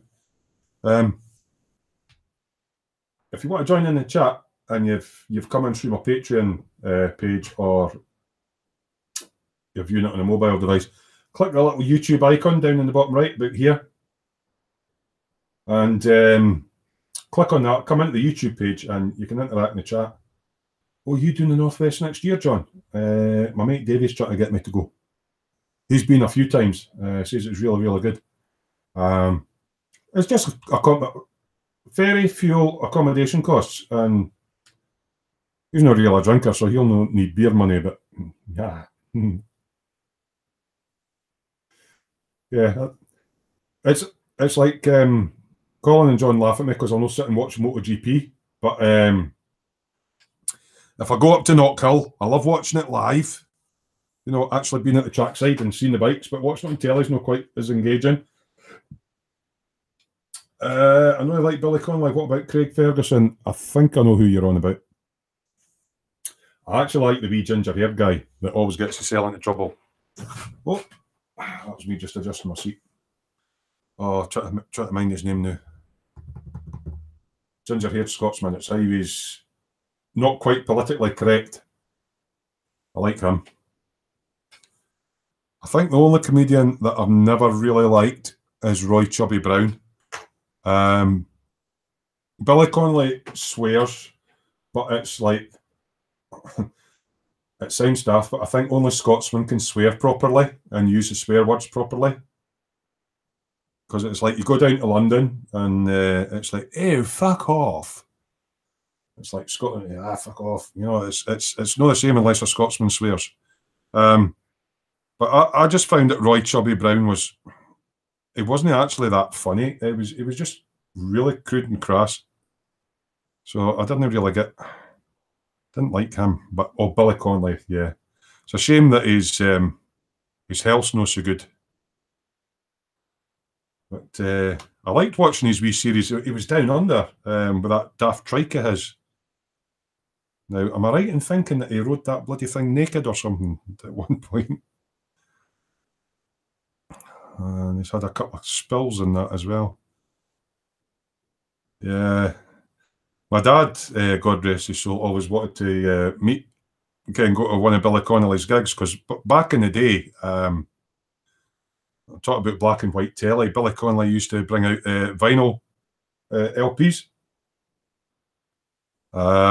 So I've got a couple of LPs somewhere. The Banana Boots one and the Wellies one and all that. And it's like, he didn't have a video player or anything back then. You would sit and listen to an LP and it'd be like, if it wasn't for your Wellies and all that sort of thing. Trying to imagine, see, he's quite a visual comic because he's got all his funny walks and everything, eh? Trying to imagine him doing all his funny walks. It's John saying, one of my mates is a spanner man for Michael Dunlop, so we're going to TT and meeting up over there with them next year at Northwest. Excuse me. Well, if I do end up going to the Northwest, John, we'll sort something out because, as I say, my mate Davey's been there before. I've never been to Ireland, actually. Never been. What's Jared saying? Billy's one of my favourites. Love listening to stand-up while working on models. Yeah. Sometimes a wee clip. See, I like the kind of sense of humour of... can you remember Shooting Stars? With Vic Reeves and Bob Mortimer. And Ulrika, I kind of like that sense of humour. And I also like... what's that wee ginger-haired bloke? Celebrity Juice, Keith Lemon. I think he's hilarious. So yeah, I kind of relate to Keith Lemon's sense of humour. It's a bit rude, but I mean, you know, Holly Willy Booby has got big boobies, and I tell you what, she's a good sport. She's quite a funny lassie, Holly. And Gino De Campo's hilarious, I know. He's when he talks about clitosterus and all that, it's funny. So what's John saying? Yeah, he did ride the trike naked at one point and had a nasty accident. Yeah, I heard about that. Oh, right, you're right. Frankie Boyle. I like Frankie Boyle because he's a bit controversial. I like controversial people. An expat saying, good to see you back on form, Smoo. I'm feeling a bit better. I just thought, I've not been at the bench for 2 weeks, and I'm trying to take my false teeth out. I'm trying to motivate myself to get back at the bench and doing stuff. And I thought, well, this isn't really an interesting job. And I thought, yeah, nice to chat away to folk. And it's something else on my channel as well. So I actually thought I'd be sitting here on my own and nobody would tune in. Yeah, so it's a bit different for a Saturday night thing. As I said earlier, if any of these guys are wanting a sticker, or I've got a webcam and a mic, fancy joining in that non-live hangout sometime, send an email to smoozworkshop@gmail.com and I'll get in touch. Or, yeah, if you're wanting stickers, you'll need to email me it so that I've got a copy with your address and that on, and then once I've posted it away, I'll delete the email. But if you need to contact me when I'm not online, that's the way to do it. I'll check it about once a day. Or for those that are in the dungeon, or whatever, you can always try PMing me via my personal Facebook. It will come through to me, even though I can't have everybody on my friends list, you know. The internet's a big place and you end up with a lot of folk looking at your private info. But I tend to see the message quicker if it comes up to my personal Terry Wright Facebook than on the Smoo Workshop, because sometimes it is a bit more fiddly to get to when I'm in the middle of something. What's the expat saying? Wrong. No peace for the wicked. Yeah. I wonder who I was in a former life, if there was such a thing as a former life. Any of you guys believe in that when you die, your spirit goes on to something else? Because you quite often hear stories of like somebody passes away and then a baby's born just after. I mean, I'm not a religious man, and I don't believe in ghosts. I believe in extraterrestrials and that. But if there was an afterlife, obviously there's going to be a previous life, isn't there? So who do you think you would have been in a previous life? Oh God, we've got a... Actually, John, I need to get you a mod spanner because Lynn Dipple's just popped in. Terry, my love, just saw this. Got to go to work in about 30 minutes, but I'm here. Hiya, Lynn. Hope you're keeping well. Don't work too hard. What's expat going on about? Yeah, keep them privates covered up.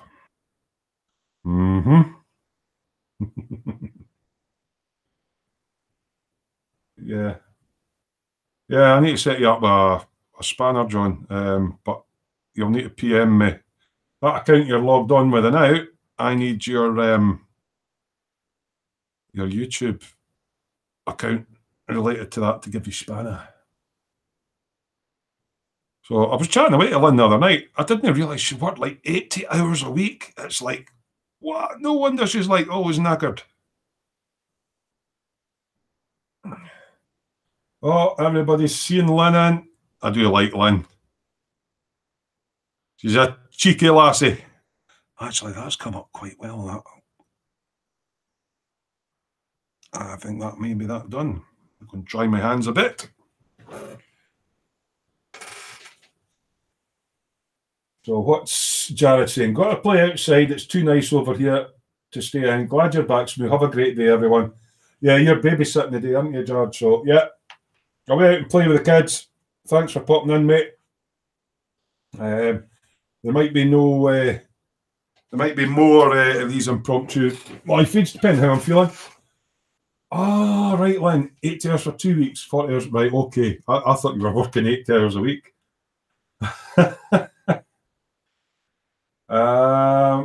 Yeah, working on your own YouTube channel. But as I say, if you're in chat, John, obviously I know you and trust you, so you get a spanner. We'll sort that out privately.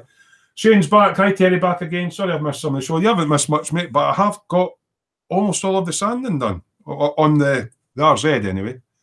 I'm just checking it to see how it's looking. I'm just seeing, because the only bit I actually got a lot of dust in was the tank, so that was a lot of work. The rest is just really just you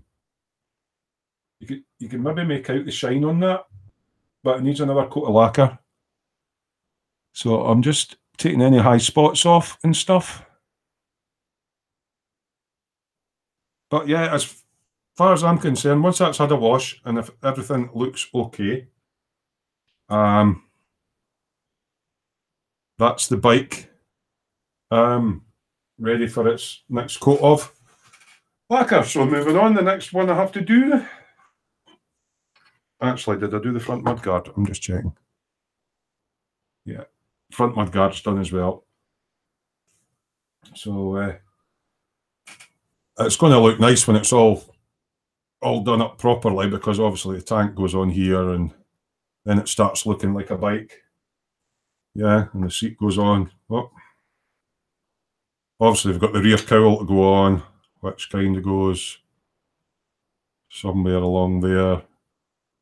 I'll not get it to sit there now, I don't think. Will it? It might.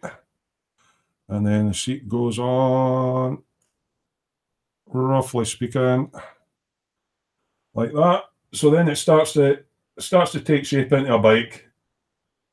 And then obviously you get the wee side panels, which go somewhere about there. This is all going to fall into the bench now. But if you can imagine, that's the bike starting to take shape. Yeah, but it's all the body panels for me need another coat of lacquer, so that will be the next stage on that. And once I've got them lacquered and all buffed up, I'll be on to the final stages of I would reckon the stages of the video, get that build finished. Although John did add another thing that I hadn't actually considered, and I don't know if any of you guys have considered it either, but if you look at any Tamiya motorbike kit, you'll notice that you get the vinyl tubing for all the brakes and all that. Have you noticed not many of them, and it was John that pointed it out to me, have any throttle cables on them? And I ride a bike every day, and it's something I've never actually thought about. It's like, if you look at the kit, there's the brake hose going for the right-hand brake and the clutch cable coming for the left. There's no throttle cables. So, yeah, so it's something I'm going to have to look at. So, let's see. Oh, Frankie goes to Hobbywood. How you doing, mate? He's going, hi, Terry, hi, all. Expat saying, shit, I'm on about working 8 hours. Shane said it's looking really good now. Yeah, I mean, I just needed to get at the bench and sort of, this has been quite good for me, because even though it might be a boring thing to watch me sanding or wet sanding stuff to get ready for the next stage, it's making me do stuff. So this is the first time I've been at the bench for 2 weeks. So I now know that tomorrow I can get, if I'm feeling up to it, I'll get the gloss coat on this, and I'm going to work on the body of my Beetle next to get some of the blemishes out of that. Alan was going, don't drop it, Terry. Clinton's saying I do 55 hours a week, and it's about 50 too many. I mean, I know in Europe it's something like a 37 hour a week working week, and then I know that's overtime. Lunch saying, speaking of Beetles, I've got to get mine going again. Yeah, I mean, obviously, I mean, if you're using just acrylics, you can basically spray it on, spray it on, spray it on. It's done. But I've done lacquers on this, and yellow's quite a pain in the backside. So obviously, I went on with primer, and then I wet sand that back. Then I went on with the yellow, and I've wet sanded it back. And then another coat of the yellow, and I've wet sanded that back. And then I went on my coat of gloss. Oh no! After the yellow, I put these daisy stickers on, and then coat of the gloss, wet sanded that back, and then another coat of gloss. I keep wet sanding them back just to give them a nice finish. So although it looks really, really quite smooth, the roof's no bad. Very, very, very slight orange peel, not a lot. The reason I've not got a lot of orange peel with that is I thinned it a lot. I took the pressure right down. But these lacquers take a good 2 days to cure. So if I take all the coats on that, there's 1, 2, 3, 4, 5 coats of paint that take 2 days each to dry. And then another day for decals. So that's why I don't build things very quick. And Frankie's saying the bike looks nice. Yeah, thanks. As I say, I've got another coat of lacquer to go on, but I mean, this build's been going on for 2 years, just for various things, moving the house and all that. John's saying, are we having a grand unveiling when you finish the bike and the Beetle? Yes, I've got a wee turntable thing with a mirror on it, and we'll do the magic bit. Can't play a magic bit in the boot theme because it'll be copyrighted. Frankie says, I'm home from work, took a shower, and now for a sandwich. What are you having on your sandwich, Frankie? Clinton says he gets overtime. And the expert saying, any modelling is good modelling. And Frankie says, yeah, it's way too hot in my area. It's actually quite warm here, although the grey clouds are coming across. It was raining this morning. But yeah.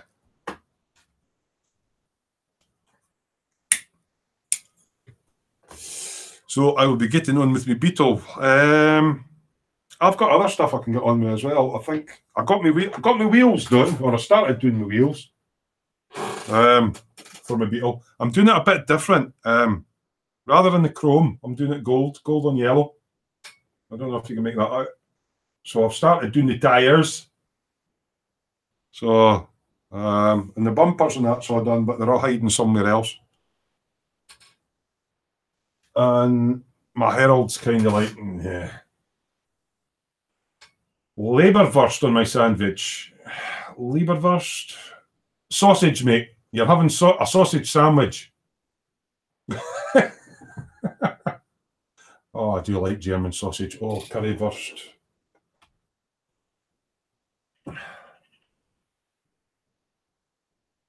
Franny, I had to reread what you wrote there, Lynn. I thought you said something else. So it sounds like a lot of folk are getting back for work now. So yeah, once I get this all done, I need to detail up inside my dash in there. And from what Mr. Bennett's saying, the windows aren't a straightforward fit on this. Oh, have I got a bit of black in there? No, it's just that. The windows aren't a straightforward fit. It's a cute thing. It's actually a really nice mould, that starter kit Beetle, compared to the Herald. That was a bit of a nightmare, that one.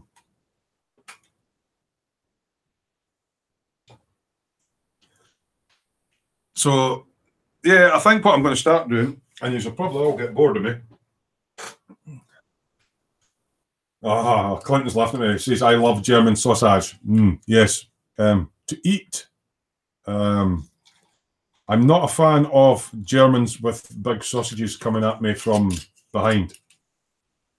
I prefer to keep that area intact. But yeah, I went on a mini cruise to Hamburg. Oh God, when I was married, so good 15 years ago. And they did the usual tour up the Reeperbahn and all that, and then there were Germans are quite different. I mean, we have our sales after Christmas and that, January sales. The Germans tend to do their sales on the run up to Christmas. So they have like all the German markets and the Glühwein, the spiced wine, the mulled wine sort of stuff. And all these stalls with like currywurst, beerwurst, all that. And it's like, I was just stuffing my face with sausage. Clinton's laughed at me because I'm stuffing my face with sausage. That sounds wrong, but yeah. And German sausage at that. But yeah, the edible sausage, not the phallic sausage. Lindsay, you're going to get some funny comments now because you said you like sausage. It's really nice everybody's going, hi, Lynn, because, yeah, she works hard. How's the house sorting coming on, Lynn? Have you managed to get it all sorted out? Just don't ask her about her electricity. That's a sore point at the moment. Yeah. It's a bit dusty inside. This will need a wash. It'll need a bit of a wash before I do the head cloth and all that as well. So many of you guys build cars or do shiny? That's in the chat. What's Lynn saying? The kind you eat, not the sexual kind. There's a sexual kind of sausage, Lynn? Is there? She knows me too well. He's a dirty bugger, that Smoo. Aye.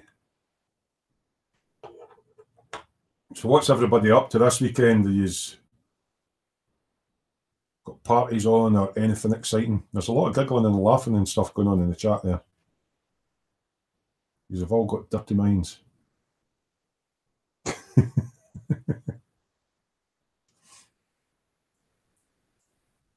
What's saying, Lynn? No comment, still waiting. Oh, I'll have to show another picture, Terry. Eh? Another picture of what? That reminds me, I haven't sent you any stickers yet, Lynn, have I? My wee tiny wee stickers.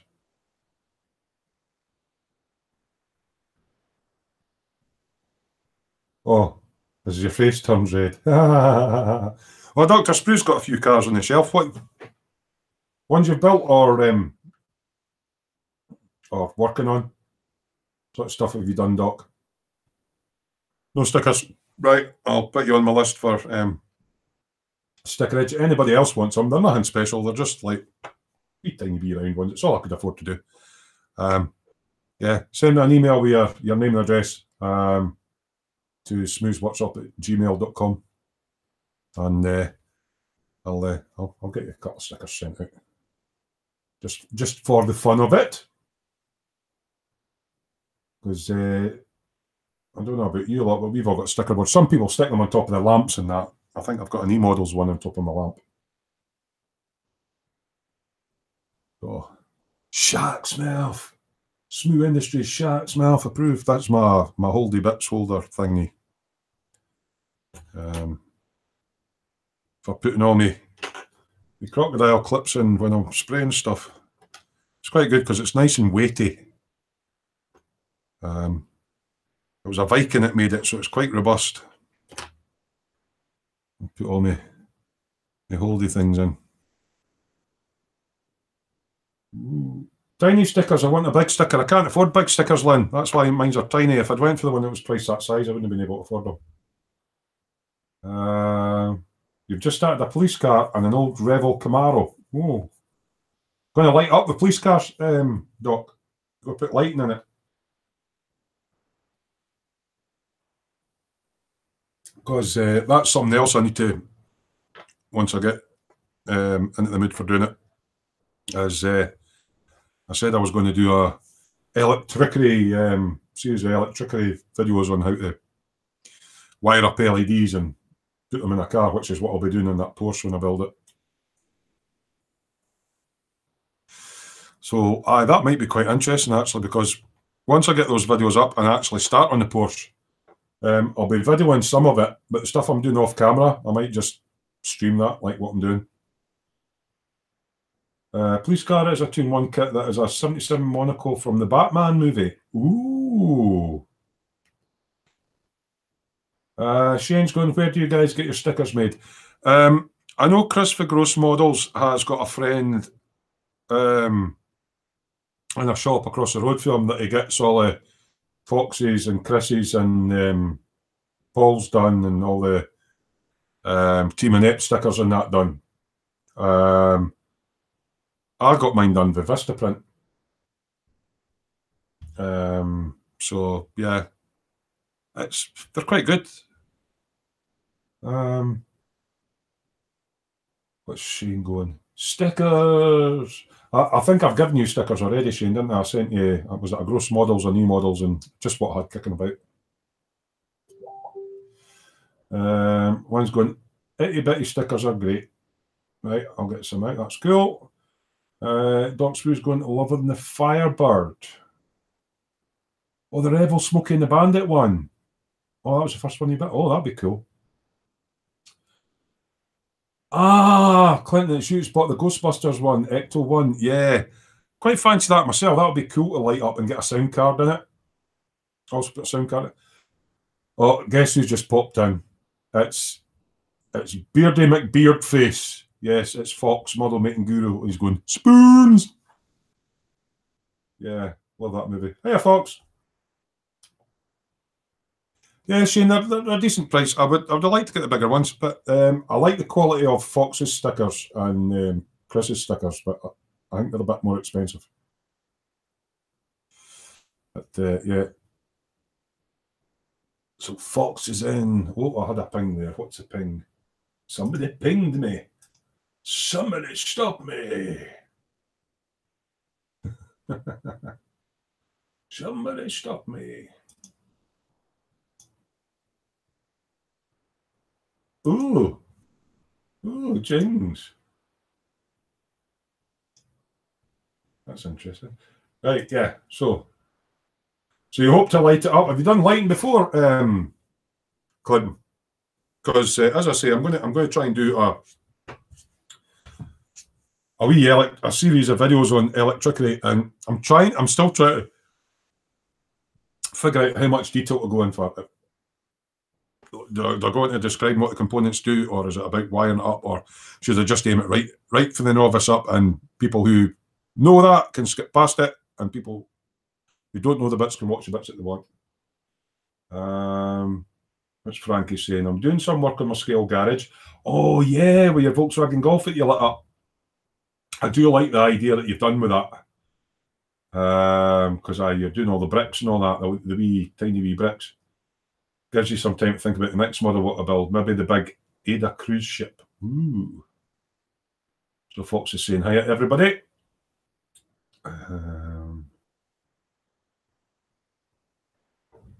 So Clinton's saying he's not done it in models. Guten Nachmittag. Past midday. That's just good. Guten Abend is good evening. Guten Morgen, guten Abend. Yeah. Yeah. Fox and his broken German. It's quite funny.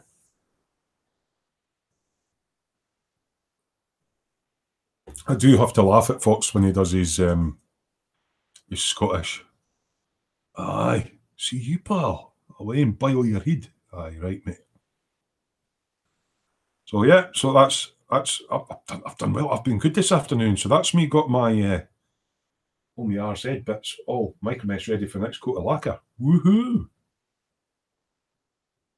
So what's Lynn saying? Just as the party starts, I got to go bye off to work. I really don't want to go. I don't think anybody enjoys going to work, Lynn, if we're perfectly honest about it. Or Nachmittag is afternoon. Ah, das ist richtig. Yeah. Ah, see, I was an army brat, so my dad was in the Royal Artillery, so the BOAR, British Army Overseas in the Rhine, and he was stationed at Paderborn. So I was born in Rintel in the military hospital.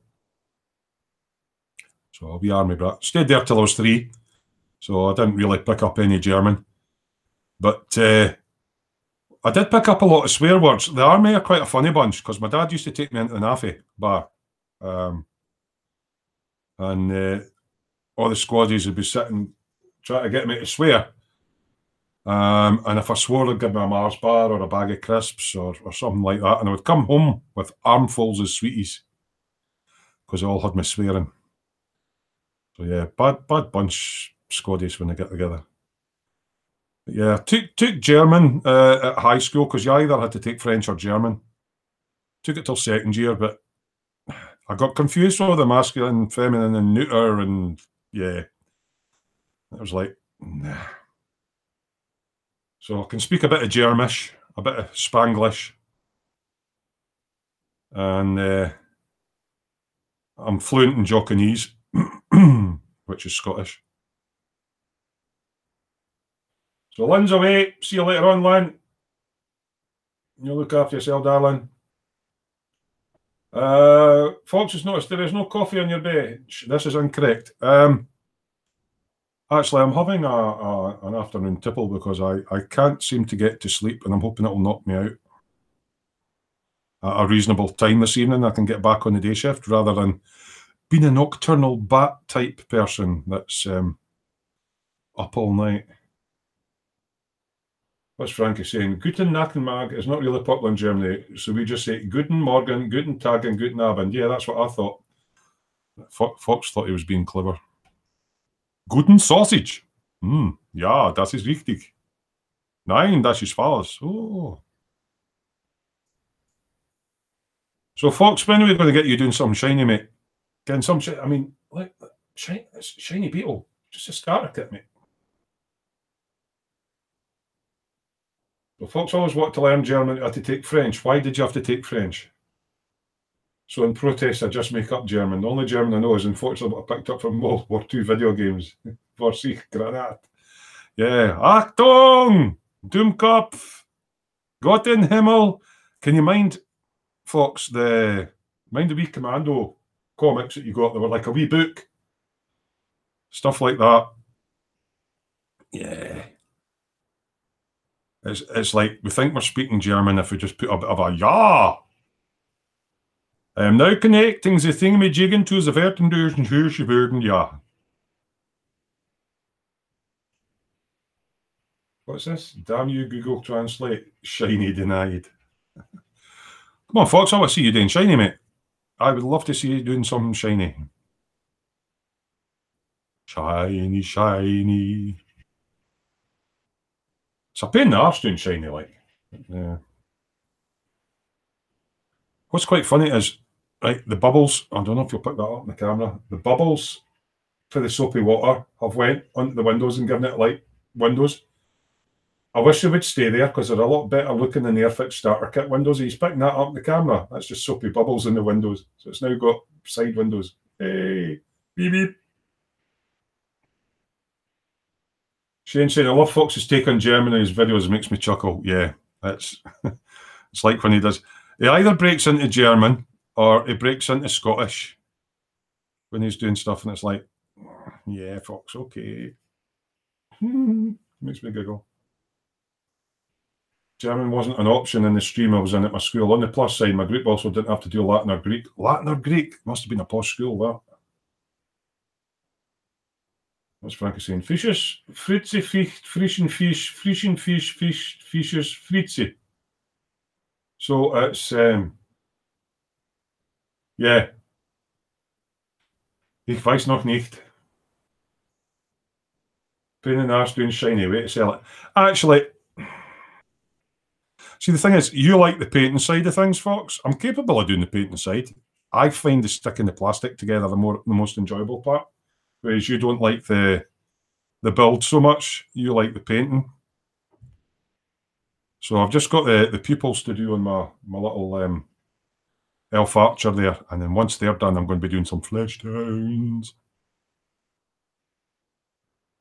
So yeah, I've been taking lots of tips from Colin about how to do certain things and trying a few things myself with wet palettes and stuff. Yeah, Frankie, I guess that was a German tongue twister. Yeah. Grammar school, I was in the thick stream. So what's a stream then? The thick stream. So we've got French and general studies. Is that where they separate you out due to your abilities or lack of therewith? I don't think I was thick at school. It's just like I wasn't interested in some things. I was interested in all the technical things and art and science. I love chemistry.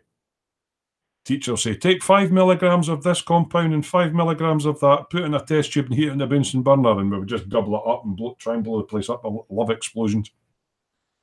But when I was at high school in chemistry, a lot of the alkaline metals, potassium and sodium and that, they were allowed to do the demos with them. They kept them in a jar of oil, and then they would pop them in the water and we watch them. They're not allowed to do that now with health and safety. Everything's health and safety. It's like kids can't. Lee Eagles is in. Hiya, Lee. Hi, Smoo. How are you today? I'm feeling a lot better, actually, mate. I just thought that to get myself to the bench and doing stuff, I thought we'd try something new, and I thought we'd try just streaming live from the bench. Clinton's going, oh, flesh tones. Frankie goes to Hobbywood. I wasn't good in French. See, I think us in the UK, we're quite ignorant as in general. I know it's a generalisation, but when we go to foreign countries, we expect everybody to learn English. And I did it. I went to mainland Spain for a holiday on my honeymoon, and we went up to Madrid, and there was a McDonald's there, and it's all the same stuff. It's like Big Mac and fries and all that. So of course the lassie is like, oh, hobla español, blah blah blah blah blah blah, and I went, right, can I just pointed at the picture. I says, "Can I have Big Mac, please?" And she said, "Do you want fries with that?" in Spanish. And I just pointed at the picture and shouted a bit louder, "Big Mac, please."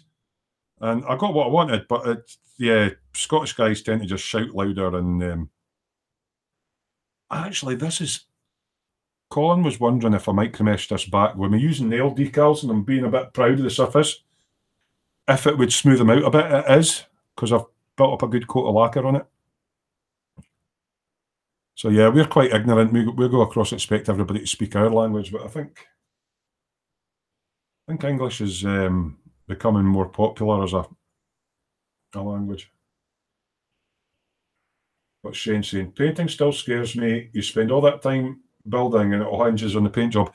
It does. But I mean, for relaxing, I like doing stuff like armor, because it's like you can build the whole tank in one go, and then you just spray it. And if it looks kind of shit, like what Fox says, you can hide it with weathering and mud and stuff. Whereas when you're doing bikes and cars and that, there's less scope for. Well, there is. You could cover it in mud, but I mean, I tend to do clean cars and stuff and bikes. Frankie says he learnt French for 4 years at school. Yeah, language is not my thing. Prefer doing things with my hands, making things and blowing things up. What's Fox saying? In those days, they had streams after the third year. Right, upper stream, German, Latin, Greek, and super hard maths. Where the lower stream had. So you're basically talking about where they split you up into the academics and the, didn't bother with him, mate. He's just going to be working in McDonald's anyway. Despite that, still got my GCSEs. And you did A-level C. I left with qualifications, but I scraped by. It was all grades back then. What? Why is Fox going hinge? So I don't know what you and Tony used to do. Hinge. And that's why you don't do shiny. Eh? Yeah. Because you can't speak French, that's why you don't do shiny. Frankie's in English, definitely popular. I hope my grammar isn't that bad. I've forgotten so many vocabularies. What's quite funny, I found when I was learning German, is they say the words out of sequence as to how we would say it in English.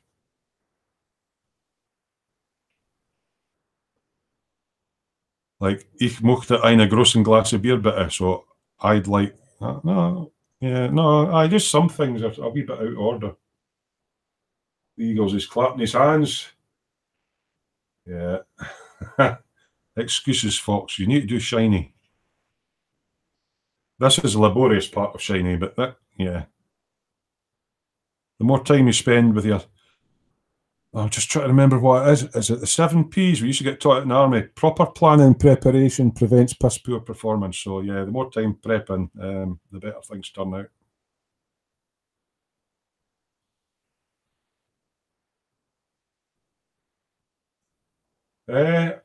I didn't know Frankie was German either. Till I watched one of his... I'm just trying to remember, did he do a video? Or am I thinking Frank Kathauer? Is it Kathauer? He did a video on something. And you can pick up the accent. because it does sound a little bit like this. And I am explaining to you how I will be doing this model. I am speaking in English, but I have the accent. Or is that? Yeah, that's a bit like there is a bin in this room. Yeah. Start off with one accent and you end up talking like Australian or whatever.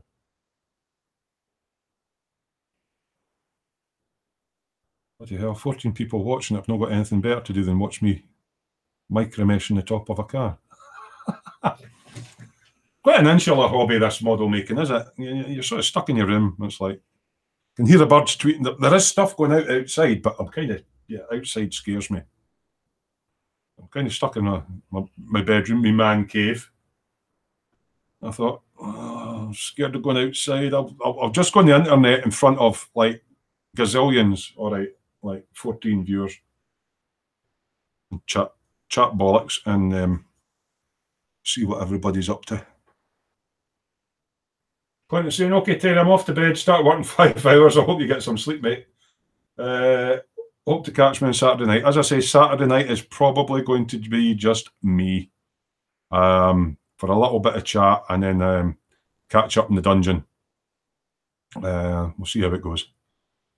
But yeah, Saturday nights are possibly going to be changing a bit, but we'll play that by ear. So you look after yourself, Clinton. And I'll see you when I see you. Frankie goes to Hollywood. Now, your typing skills, on the other hand, see, I also speak fluent Taiwanese. The brain's quite a wonderful thing, as long as some of the letters are in the right order.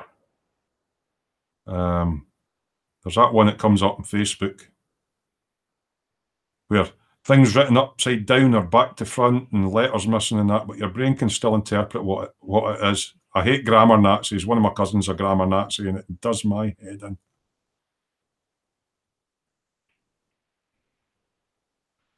Lee's going, Smoo, do you have a Lidl near you? Because there's a cool metallic pens for sale. I think it's Aldi's I've got. Don't really find have the need for metallic pens. Because I don't do Japanese bipedal mechanized robot suits. I do have one to do, but yeah. All my metallics tend to be lacquers. But I have got some of that Molotov. Got the refill. I might actually try getting a pen and see if that goes on better. But what I've found is it kind of fades. So... what's Clinton doing? Oh, is that him away for a... oh, I can hear ice cream van. Ice cream! You know you're on a council estate when the ice cream van comes in. Mom, can I get money for ice cream? Years ago, we used to go, as a young lad, you used to get a deposit back on the bottles, the glass bottles. So we used to go around all the building sites because in the 70s, when I was growing up, there was a lot of building going on, new houses and stuff. So all the builders would have their bottles of juice with a deposit return on, and they'd just be lying about the site. So we'd go up and, all right, if I take your empty bottles, mister. So what we call them in Scotland, we call them glass checks, because basically they're glass items that have a monetary value. So yeah, take all your glass checks back to the ice cream van and get ice cream and sweeties and all that. Because it's quite poor growing up, you know, so my mum worked 3 jobs. My dad died when I was 11, so, you know, had a paper round and a milk round, so that was all before school. It's kind of like, if you want anything, you've got to work for it, or scheme. So yeah, glass checks. And then they stopped the deposit on the bottles. I was so disappointed. Binning them now. What's that? Lee's asking, Smoo, all right, I've read that one. Shane's saying, I'll have a flake in mine, Terry. Oh, and sprinkles. It's got to be raspberry, mate. Raspberry sauce. Oh, yeah, get some raspberry sauce on it. Don't mind sprinkles. I'm not... Americans are quite into their cookie dough stuff. Their ice cream. I don't like biscuit and cake in my ice cream. I like chocolate chips and fudge and, you know, bits of toffee and stuff like that. I'm not into cookies or biscuits in my ice cream. It's just like, meh. But yeah, an ice cream cone with flake in it, we call it a 99. Have a 99, please. Oh, this is coming up really nice. I don't know if you catch a reflection off of that. Yeah. And that's just my creme mesh. And then what I'll do after that, I'll go on the polishing compound. And that's not 2K. Okay, that's not 2K clear. I actually find 2K a bit unrealistic in some instances, and this might upset some of the super shiny people. Fox will know this because he's done car detailing. I'm just going to have a cigarette while I'm chatting. If you imagine a full-scale car, and it's getting a paint coat on it at the body shop, and you'll probably find the top coat of lacquer is maybe quarter of a mil thick, half a mil thick at most, and that's 2K. And then you're scaling it down to 1/24th. This is actually 1/32. You scale it down to 1/24th, but you're still putting the same level of lacquer on top of it on your model. So the depth of shine that you get on your model, to me, is unrealistic because it's out of scale, because it's the same amount of depth as you would get in a 1-to-1 car, but you're doing it at 1/24th. So that's why I don't use 2K. Apart from the health aspects, it's not realistic for me. That'll maybe piss a few people off. But yeah, if you're doing super shiny, 2K is probably the way to go.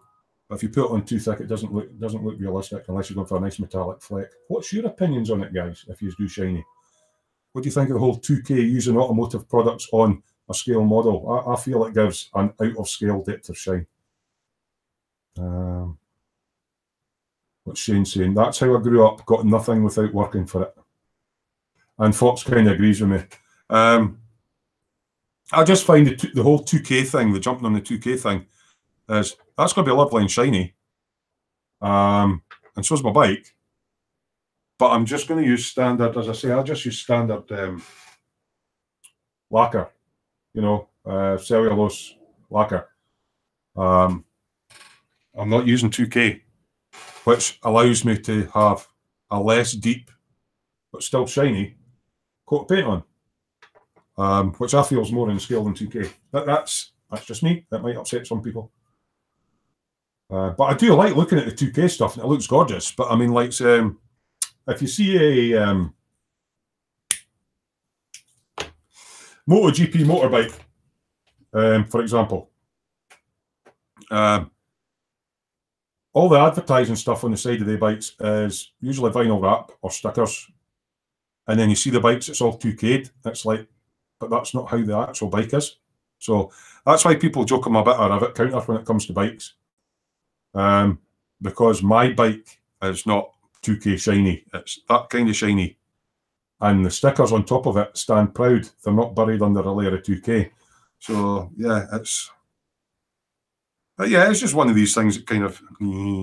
What kind of stuff irks you guys when you see something in a model and you go, I'm not awfully keen on that, but you didn't want to say anything? And Lee Eagles is saying Halford's car paints are too thick.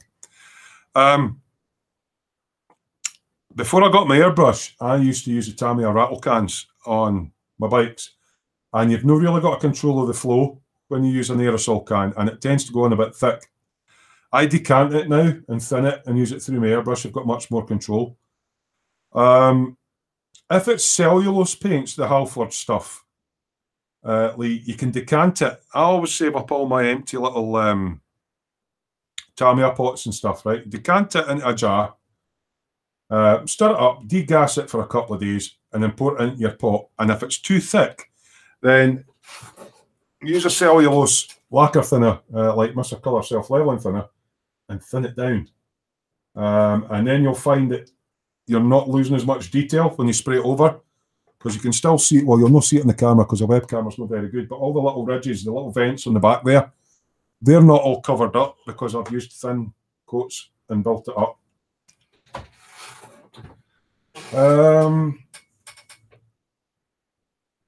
Right. Fox is saying I can't be doing with excessive edging on miniatures. Are you on about edge highlighting in the Warhammer type thing? Because I'm kind of playing with it. And do you mean that like it's too thick rather than a fine line if you're edge highlighting? Or edge highlighting can be a bit anyway. I've actually got a video on my channel, Lee. It's an older one. It's in one of the how-to. It's in the how-to section on how to decant Tamiya paints. But basically, if you give me a second, I might have a can handy. Right. So there's an example. There's a can of Tamiya fine surface primer. Could be any kind of can. Right.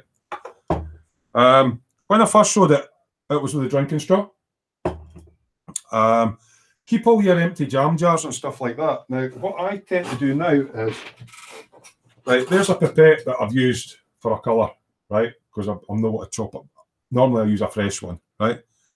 What I tend to do now is, if I can find my skeezers, I will cut the end of the pipette off. Let's see if I can get this to the right size. A bit more.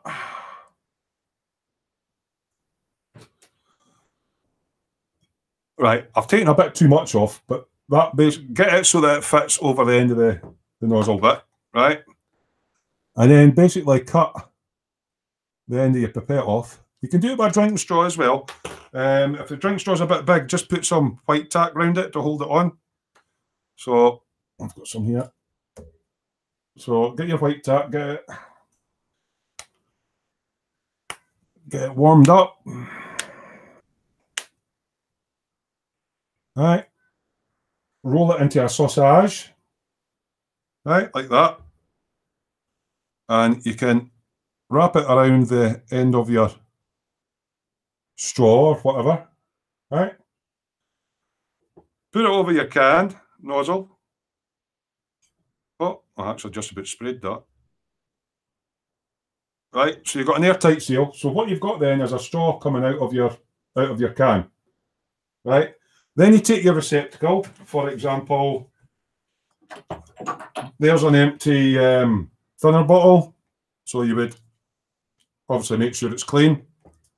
Put your straw in, and obviously in a well-ventilated area, hold your button down. What happens is the gas escapes out and you get a trickle of paint coming out. So just take as much paint as you need. Then once that's done, you've got to remember this will be really, really cold, the paint that comes out, and it will have gas trapped in it. So it'll be really fizzy. So if you were, for example, it's that cold and that fizzy, if I'd filled it up to there, right, and I take my warm Tamiya paint stirrer and done that, it would bubble up, gas up, and come bubbling out the top. So you let it sit with a cap slack so it can bubble, bubble, bubble, bubble, bubble, and degas for a couple of days. And then all you do is you add your thinners and put it through your airbrush. So you can do that with any aerosol can, as long as it's cellulose. And most car black sprays are that. So drinking straw or a pipette, and as I say, I've got a video that shows you how to do that on my channel. I tend to find a lot of the Tamiya paints that you get are really good colour matches for the bikes. So I just buy I'll see if I've got one there. I mean, there's one there, which is TS8 Italian Red, which was the colour that I was talking about Chris when he was doing his bike. I just decant it into a little pot, degas it, put the label on, and I can just put that through my airbrush. And that gives me the perfect red for the Ducatis and stuff like that. And it's a lot more economical as well, because I also buy, there's like a Mr. Colour lacquer. That's a semi-gloss black, right? So you get 10 mil, something like that in the bottle. It's about nearly £3. These cans, they're about £6 or £7, but it's 100 mil net volume. But you need to remember there's propellant in there as well. You can get about 8 of these filled out of one can. So it's actually more economical to buy the colour that you want and decant it than it is to buy it as a little pot. Because then you've got the little jar to buy and everything. So it's just something that I've done. I'm waffling. Right. What's Fox saying? When someone paints a black object with a really thick blue edge highlights all over like a cartoon. Ah, right. Aye. Instead of just catching the edge, they've got it too thick. He said, no, so it's a cheap Dalek. Dr. Spoo says he uses a bendy straw. I started using bendy straws, but you can use pipettes if you've not got a straw handy. But that's what I do. If I'm wanting a colour specific, otherwise I just go for the Mr. Colours because they've got. I mean, this is a yellow that I used on my Beetle. It's gorgeous. They've got a new range of paints called GX. As you know, yellows and reds are notoriously hard to spray. This one's called Kiara Yellow. Went on flawlessly on this Beetle. So they're basically doing the primary colours at the moment and the lacquers, but definitely if you like using lacquer paints and you're just going for primary colours rather than metallics or specific colours, check out the Mr. Colour GX range of paints. There's a yellow, I've got a red there for, you know, something else. That's GX3. They're limited in their colour range at the moment, but I'm loving them. But I like lacquers.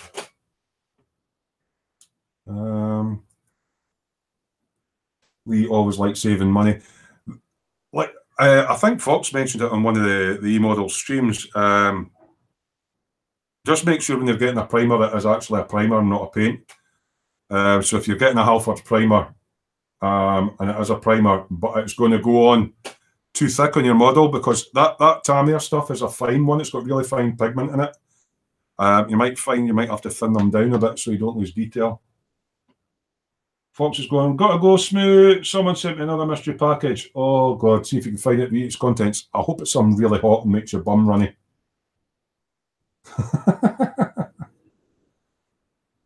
Yeah, Doc, I mean, as I say, I'm still learning myself, but there are retips and I mean, it's like I'll watch somebody's video and it's like, hey, I know how to do that, I know how to do it. Oh, that's a cool idea, and I'll take that idea off of somebody. You're always learning. I'm always learning. Give anything a crack. He said crack. Yeah, that's not orange peely. That'll do me for that. I've got a bonnet and a bit of that bit to do. Yeah.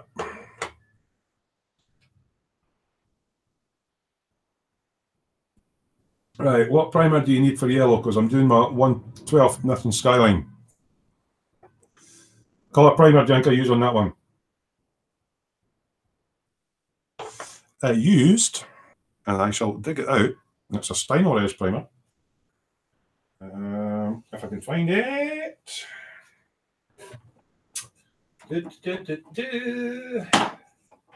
I'm rummaging through my drawer of primer at the moment. See if I can find the. Right. That's what I used under my yellow. Steinores Neutral Yellow Primer. That's what I used under it. You can put white under yellow if you want it brighter. But if you want a deeper yellow, I use that. I use a combination of that neutral yellow, right, and that. Okay, and it gave me that colour yellow. Okay, so it's a more rich, deep yellow. If I'd use a white primer underneath, apart from white primers are a bit of paint to spray, I would have got a brighter yellow.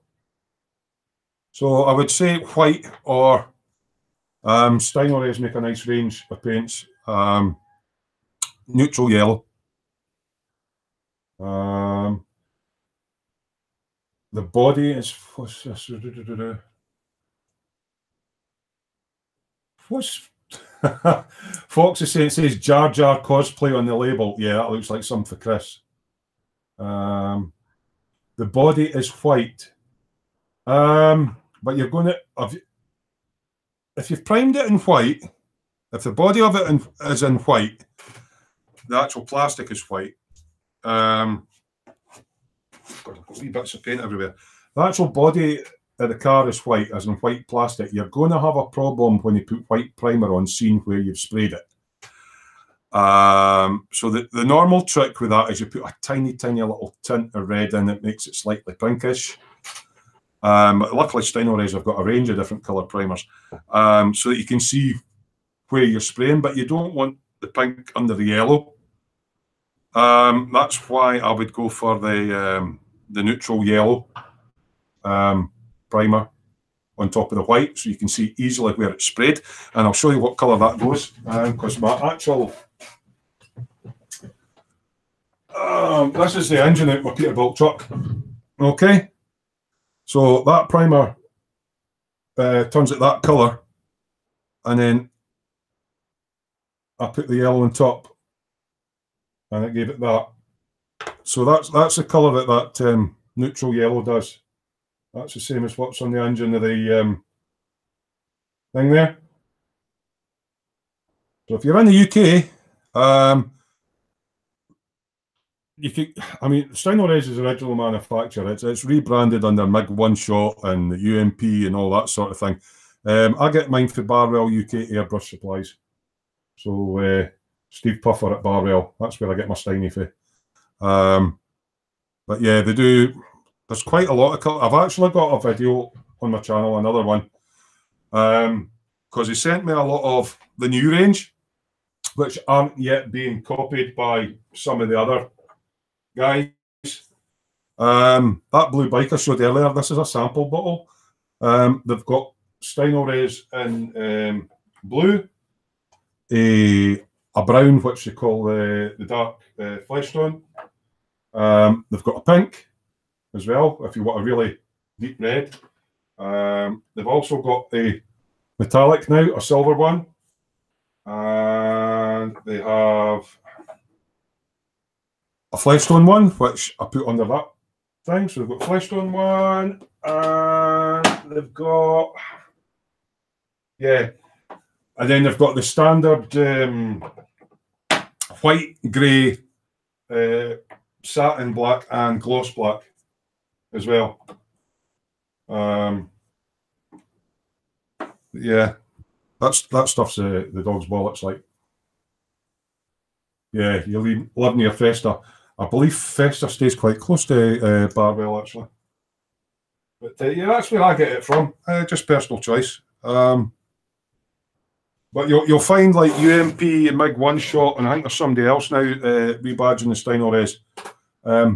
They aren't doing all the new colours yet. You'll get there's also a green, rusty brown, and ones I don't use anyway. There was 6 original colours, or 6 new ones. So there's about 12 in the range of primers. So yeah, but like so that blue bike I done, I used the new blue Steinores primer. She was primed with a flesh tone. So yeah, I tend to go with the Steinores because they give me a nice. I could spray that white primer, grey primer, or black primer, and then put yellow over, and it'll give 3 different hues. If I put, so whatever primer, if you've got quite a, what is it, opaque, quite an opaque colour, a colour that shows through, like white or yellow and red, are notoriously a pain in the arse to paint because it shows through the colour underneath. You can actually paint it, whatever colour you put underneath will change the hue of the colour on top. So, yeah. It's like if you're doing that Italian red, I did one of my Ducatis, I sprayed it white and put the red over, and it's got a really bright, vibrant red. And I did the other one grey, and it's more a maroony red. So that's my 2 different Ducatis. Yeah, it's good stuff, that. So that's the engine in my Peterbilt. So that's 1/16th. I'm trying to remember what my Peterbilt is now. 1/16th my Peterbilt, right? 1/32 bug. I don't think the engine's going to fit in that. So it's a beastie truck. So I've got the gearbox done. I've got the proper cat yellow to go in that yet, which I got from Euroboy Zero Paints. So they've got the proper Caterpillar yellow. For that, there's it. I mean, this is other stuff that I'm working on. I mean, this is this Peterbilt. I mean, that's a chassis. It's again huge. But it's a bit of a shit kit. But I'll get it to work. So just to give you an idea, the engine goes somewhere in round about there. It's, oh God, are you going to see that? He says fiddling with it. It's going to be a big old truck, you know. So yeah, I'm working on that in the background. Yeah, I agree with you, Frankie. That Beetle would have a really cool sound with the Peterbilt engine in it.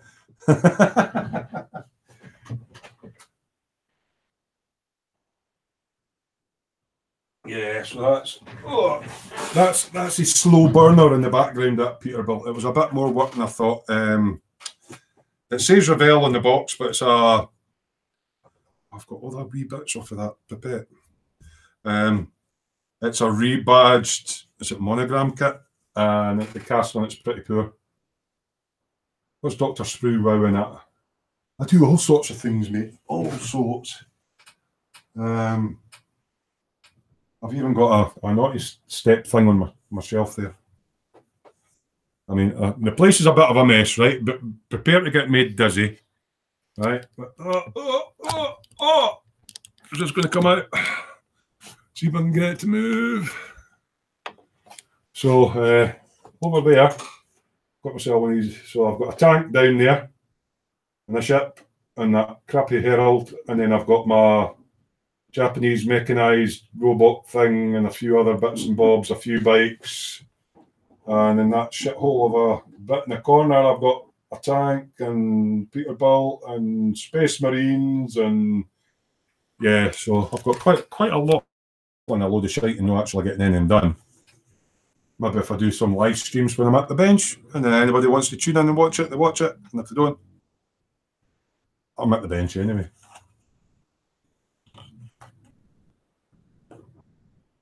I can hear somebody running about in a motorbike outside.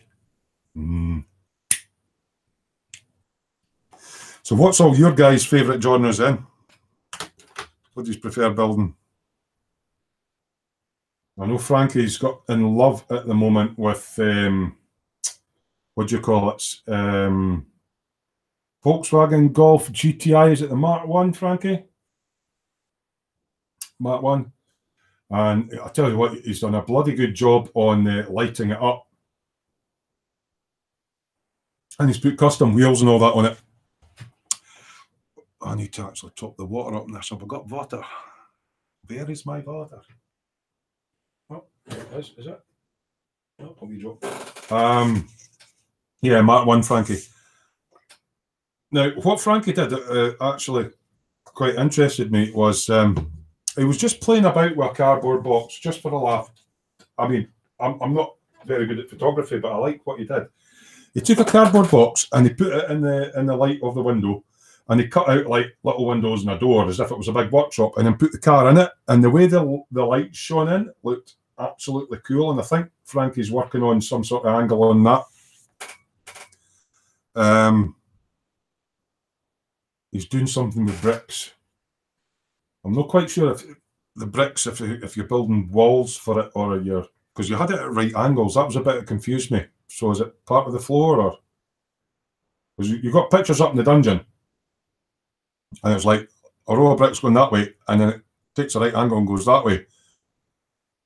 But you wouldn't have a wall standing up like that. So I'm gathering that it might be the floor. Because if you've not glued them together yet, I challenge you to do herringbone. You know, like what they do with the driveways, where it goes that way, like loads of V's. That'd be quite cool.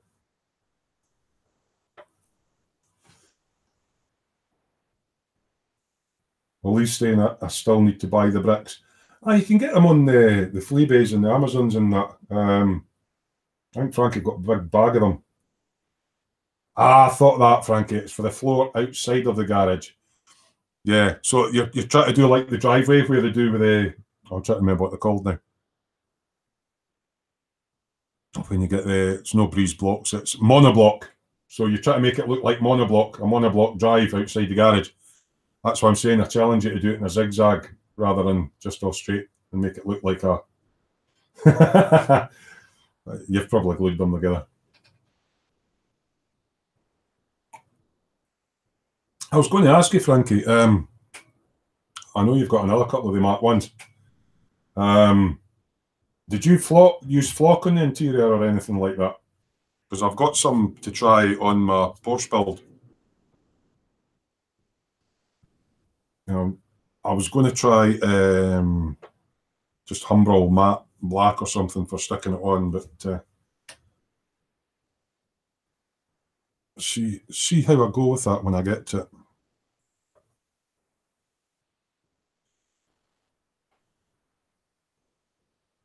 Ollie, you've only got a full resin garage to build. What scale is it and who makes it? Full resin garage. Tell you what I do like, this Fallout stuff that Fox is doing, because I play the game, Fallout 4 and Fallout New Vegas and that, and the company that's coming out with all the new resin stuff. Right, what's Frankie saying? Please again. Yeah, the driveway, the herringbone, monoblock. You see how when you see it in front of people's houses, it's kind of like zigzags. Whereas you've got it going in a straight line, like a brick wall. I've got that paper. See if I've got the paper. Right. See if I can draw it.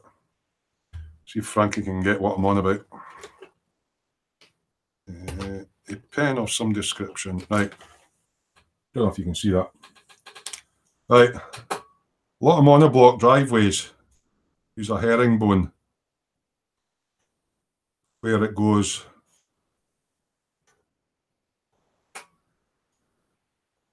And the bricks all go like that kind of thing.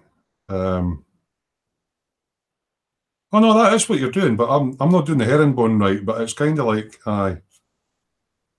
Yeah, I'm not very good at explaining it, but monoblock, yeah. And then it goes back up that way,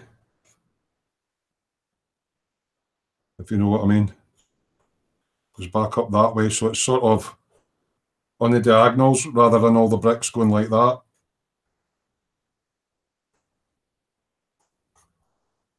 You know what I'm on about? A herringbone sort of pattern. Yeah. Just an idea. Thorley Miniatures 124th car garage. Where did you get that, Lee? And what sort of money was in it?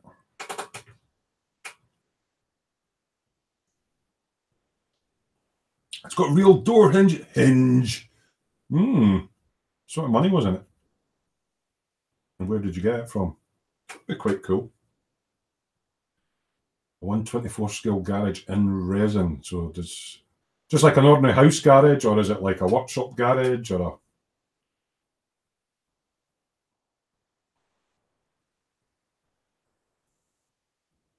a...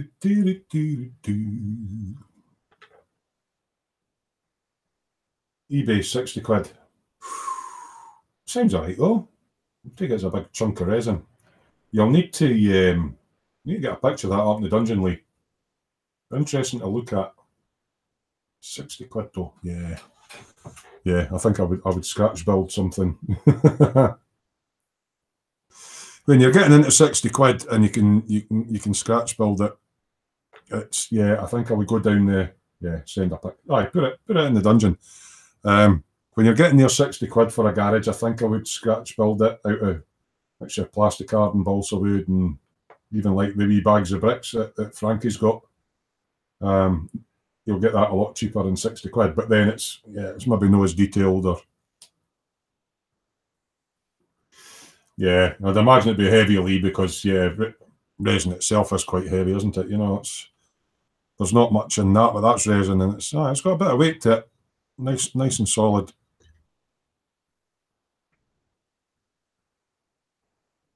Here's a question for you. What's the funniest kit you've ever made?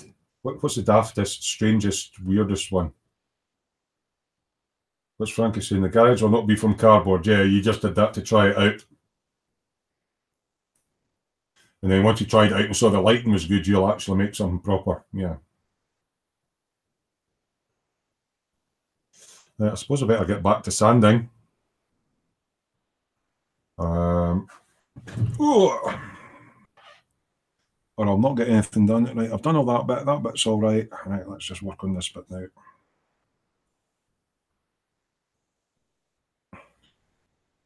2 kilograms worth of resin. Wow.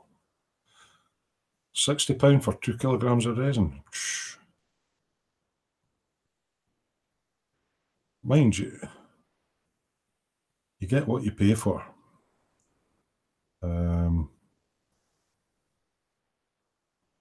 In the resin, a lot of recasts and that can be quite poor, you know.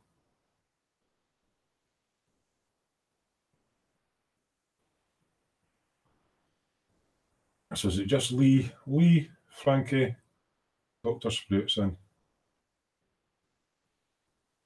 €15 for 800 bricks and 1/24th. That's not bad. Now, the reason I've let this cure for a good week or whatever is what I was finding is just fingerprints, pressure on the side was marking the lacquer. That's why when you touch paint and you think it's dry to the touch, but it takes time to cure, eh? So the particular stuff I used on this takes a good 2 days to cure, but I left it a bit longer. Basically because I wasn't feeling like going to the bench, but 2 days is usually enough. I think it'll be a fun wee build when it's finished, and I'll probably be the last. Well, no, Lynn's still got hers to do. I'll be the last one to finish my group build. Tended to find that because I'm such a slow builder, I mean, this is just a starter kit and I'm doing all this to it, that doing group builds slows me down with my actual build, so maybe start another group build, but I'll be at the later end of the year. Oh, Shane, oh yeah, I remember that. Yeah, the wooden kit with the accordion player. I was doing funny things with his right arm. Yeah, that was quite unusual. Yeah, I liked that as a kit. That was quite cool. Something different. I don't think I've ever done anything really, really weird. I usually quite, apart from putting lighting into stuff, I'm generally do quite straight builds. You know, this is probably the wackiest I've done, putting funny, move this across a bit, putting funny hippie chick flowers and everything on this. Timber kits. Are they timber kits expensive, Shane?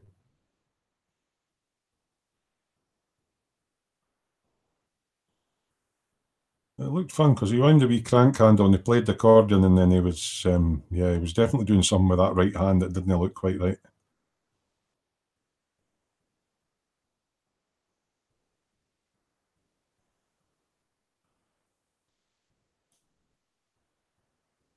Terry's went quiet. What I think I'll probably do is, because you're not going to want to watch me all day at the bench doing this kind of stuff. It's about 4:45, which is getting near tea time for some people here in the UK. I'll probably end this round about 5ish, and I'll see where I get on. So you've since built the xylophone player as well, right? You need to get a wee video of that up, Shane, because that last one was quite funny.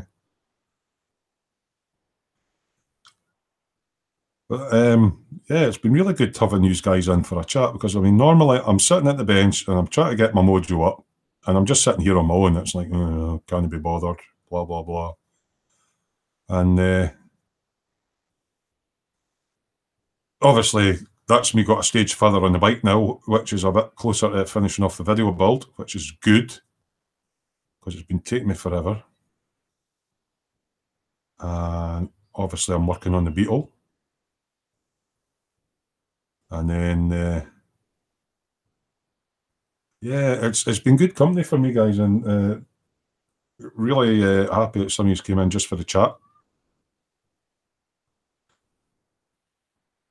It'll be something I get used to. It's a bit weird. I mean, I know I can talk for England, Scotland, wherever. I'm a bit of a chatterbox anyway.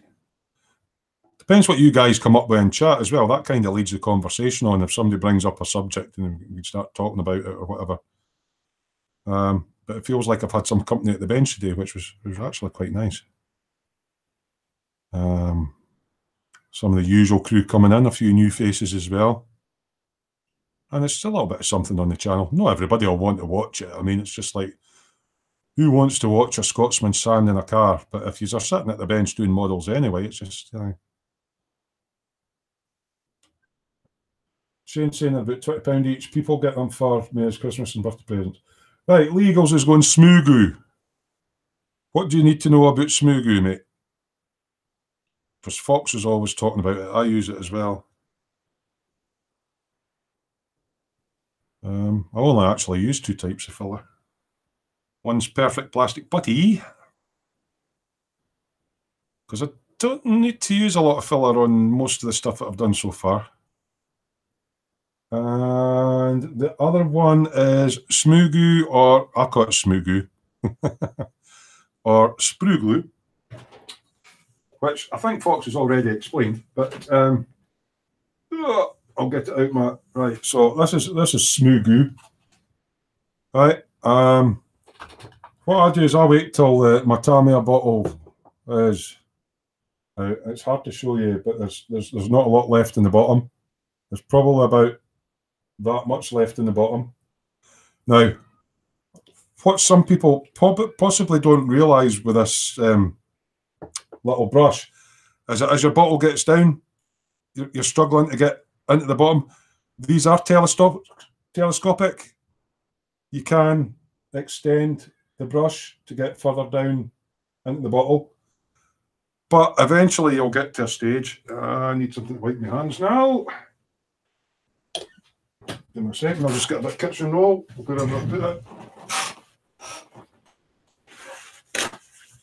Because I don't really want glue in my fingers when I'm holding the model. I'll wait till I've got a wee bit left in the bottom. And I keep all my old sprues, right? Now another thing is, if you're into scratch building, right, see all your straight bits and all that, keep them in the box, because if you need to make a rod or a roll cage or something like that, the big long straight bits, preferably ones without all the big nubs on, are excellent for that. But what I do is I cut them up into, can you see that bit there? I'll cut them up into wee chunks like that and just go chunk, chunk, chunk, chunk, chunk, chunk. And I'll stick it into my bottle. And I'll just let it sit overnight, give it a wee agitate now and again, and you got Smoo Goo. And when you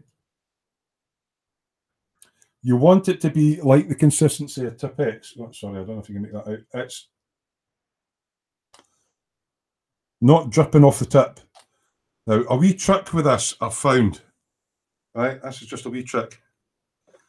You fill your gap, right, with the sprue glue. Now, if you've ever seen this, the MIG ammo extra thin, same as the Tamiya extra thin. It's basically, what's the stuff that you use in your acetone? It's acetone based, right? See, once your Smoo Goo's on,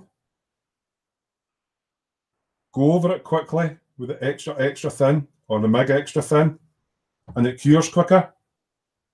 So that's just a wee tip.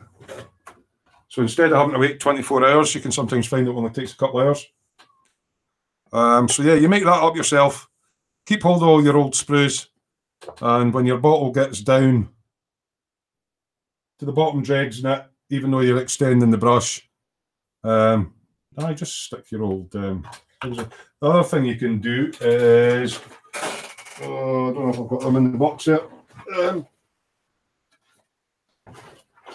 If you want to make some and you've got a full bottle of Tammy Extra Thin, you can get these wee empty nail varnish bottles. Yeah, just put a wee drop Extra Thin in it, fill it up with your sprue, and you can have different coloured ones for different coloured plastics or whatever. Now, because it's made of styrene, it's the same stuff your kit's made of. So you always have to fill it so that it's slightly proud, because it will shrink back, because obviously the glue evaporates because it's just a solvent, and it leaves back solid styrene. So yes, you can rescribe it because it's styrene. Whereas if you use filler, sometimes when you score it with a scriber, it cracks and breaks up. So yeah, so I use that, and occasionally I use Mr. Perfect Plastic Putty, it is, that I use. I've got it somewhere. That's the stuff I use. The reason I use that is it's water soluble. So I'll maybe smooth it first and get most of it filled, but if there's a slight imperfection, you can go over that. It doesn't shrink and crack, but you can smooth it off with water. So that's why I like that, and that's the only two fillers I use, Smoo and that. But then I'm kind of stick to the same models all the time. But you can scribe, if you're doing a plane and you've got a big seam line down the back of it, and you've got recessed panel lines that normally come right across the top of the rear of the fuselage. Obviously, when you sand it back, it's going to remove some of them. So if you build it up with sprue goo, let it set and go off, sand it back, then you can rescribe it because it's the same plastic as what the kit is. So yeah, that's, some people frown on it, but yeah, I like it. Use it all the time.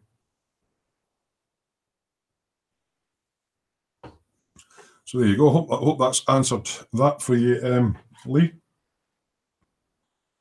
Yeah, I like my Smoo goo. I used a lot of it on that Peterbilt because a lot of the things weren't the right shape or poorly moulded or stuff like that. So I basically filed and sanded them to the shape that I wanted, and then where it wasn't there, I built it up with sprue goo or Smoo goo. Let it set and go off. Sometimes it needed another layer. The fuel tanks were particularly bad.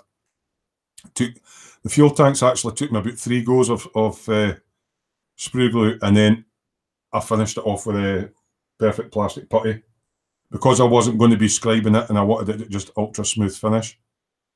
Yeah.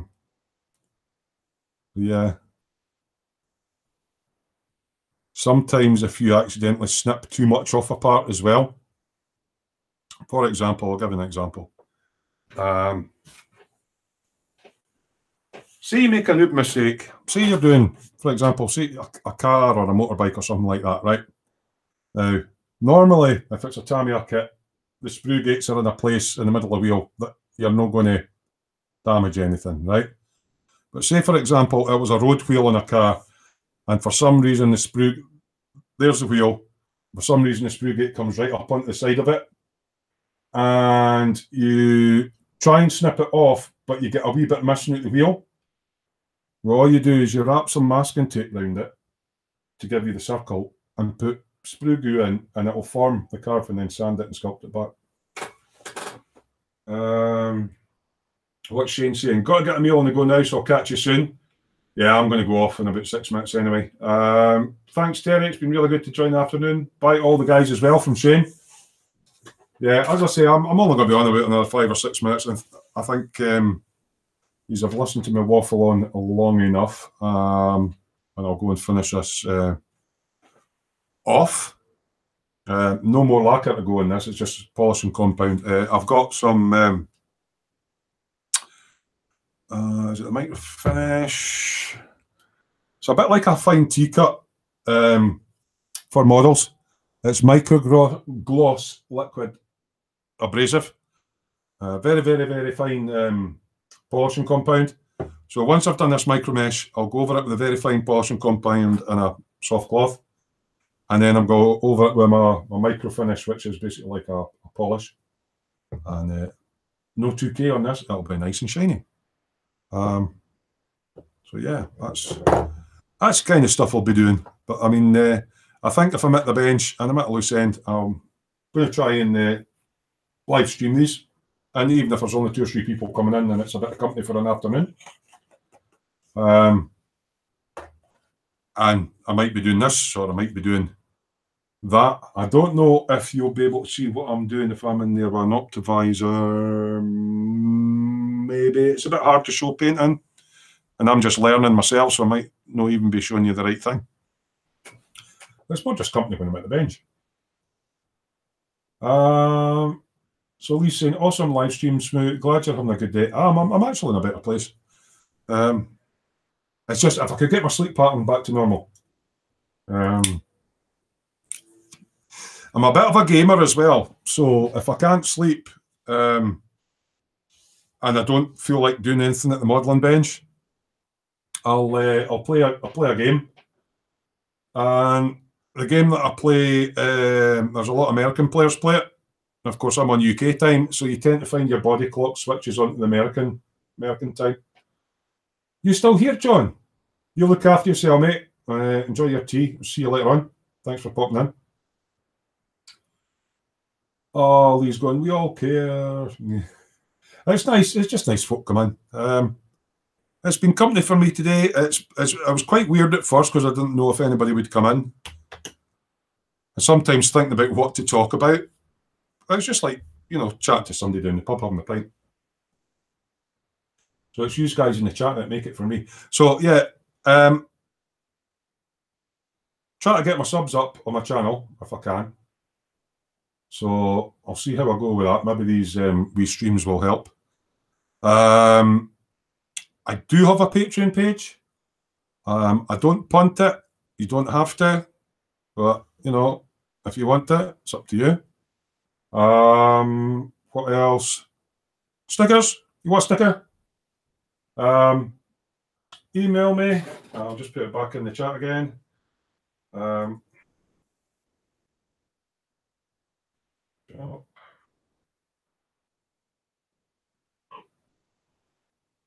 That's the email address. So if you've got a mic and a webcam and fancy trying out a hangout one night, non-live, Lee, you can send me whatever you want as long as it's not a 124. But I mean, I don't plan on doing giveaway. I mean, I do this for fun. You know, apart from an odd Patreon subscriber now and again, I didn't make money for it. You know, covers my electricity and stuff like that. But if you're wanting a wee sticker, couple of stickers, email me on that address. Name and address, obviously. As I say, for privacy reasons, I will delete your email once I've posted it off. They might go out in batches. It depends. Obviously, I'm not wanting when I've got money for postage. I think if I do get to 1,000 subs anytime this year, I will do I'll cobble something together as a thank you, and I'll do a wee some sort of draw just for the regulars. If you're not in the dungeon, do get on Smoo's Dungeon. As I say, I'm hoping to do something live on Saturday, but it'll not be the normal format. And it's mostly just to catch up with the dungeon. Frankie, I've already got your address. I just haven't. I've hardly been out. I'll be quite honest. I've hardly been out the house because I was feeling a bit. Yeah. So I've got your address still. So it's actually in the back of the envelope beside behind there. So yeah, Frankie, when the next lot go out, you'll get some. I've got Lynn to do as well. And if you need to contact me at all for any reason, the Smoo's Workshop, or you know, if you know me a bit better, you can get me on Facebook. So I think I'll wrap this up. It's 5 o'clock. It's tea time for most people here in the UK. thanks for joining me and making my afternoon at the bench a bit more enjoyable. So, as always, enjoy what you're doing and happy modelling. See you later, guys. Where's the button? Lee, have you got the button? Oh, hold on, found it.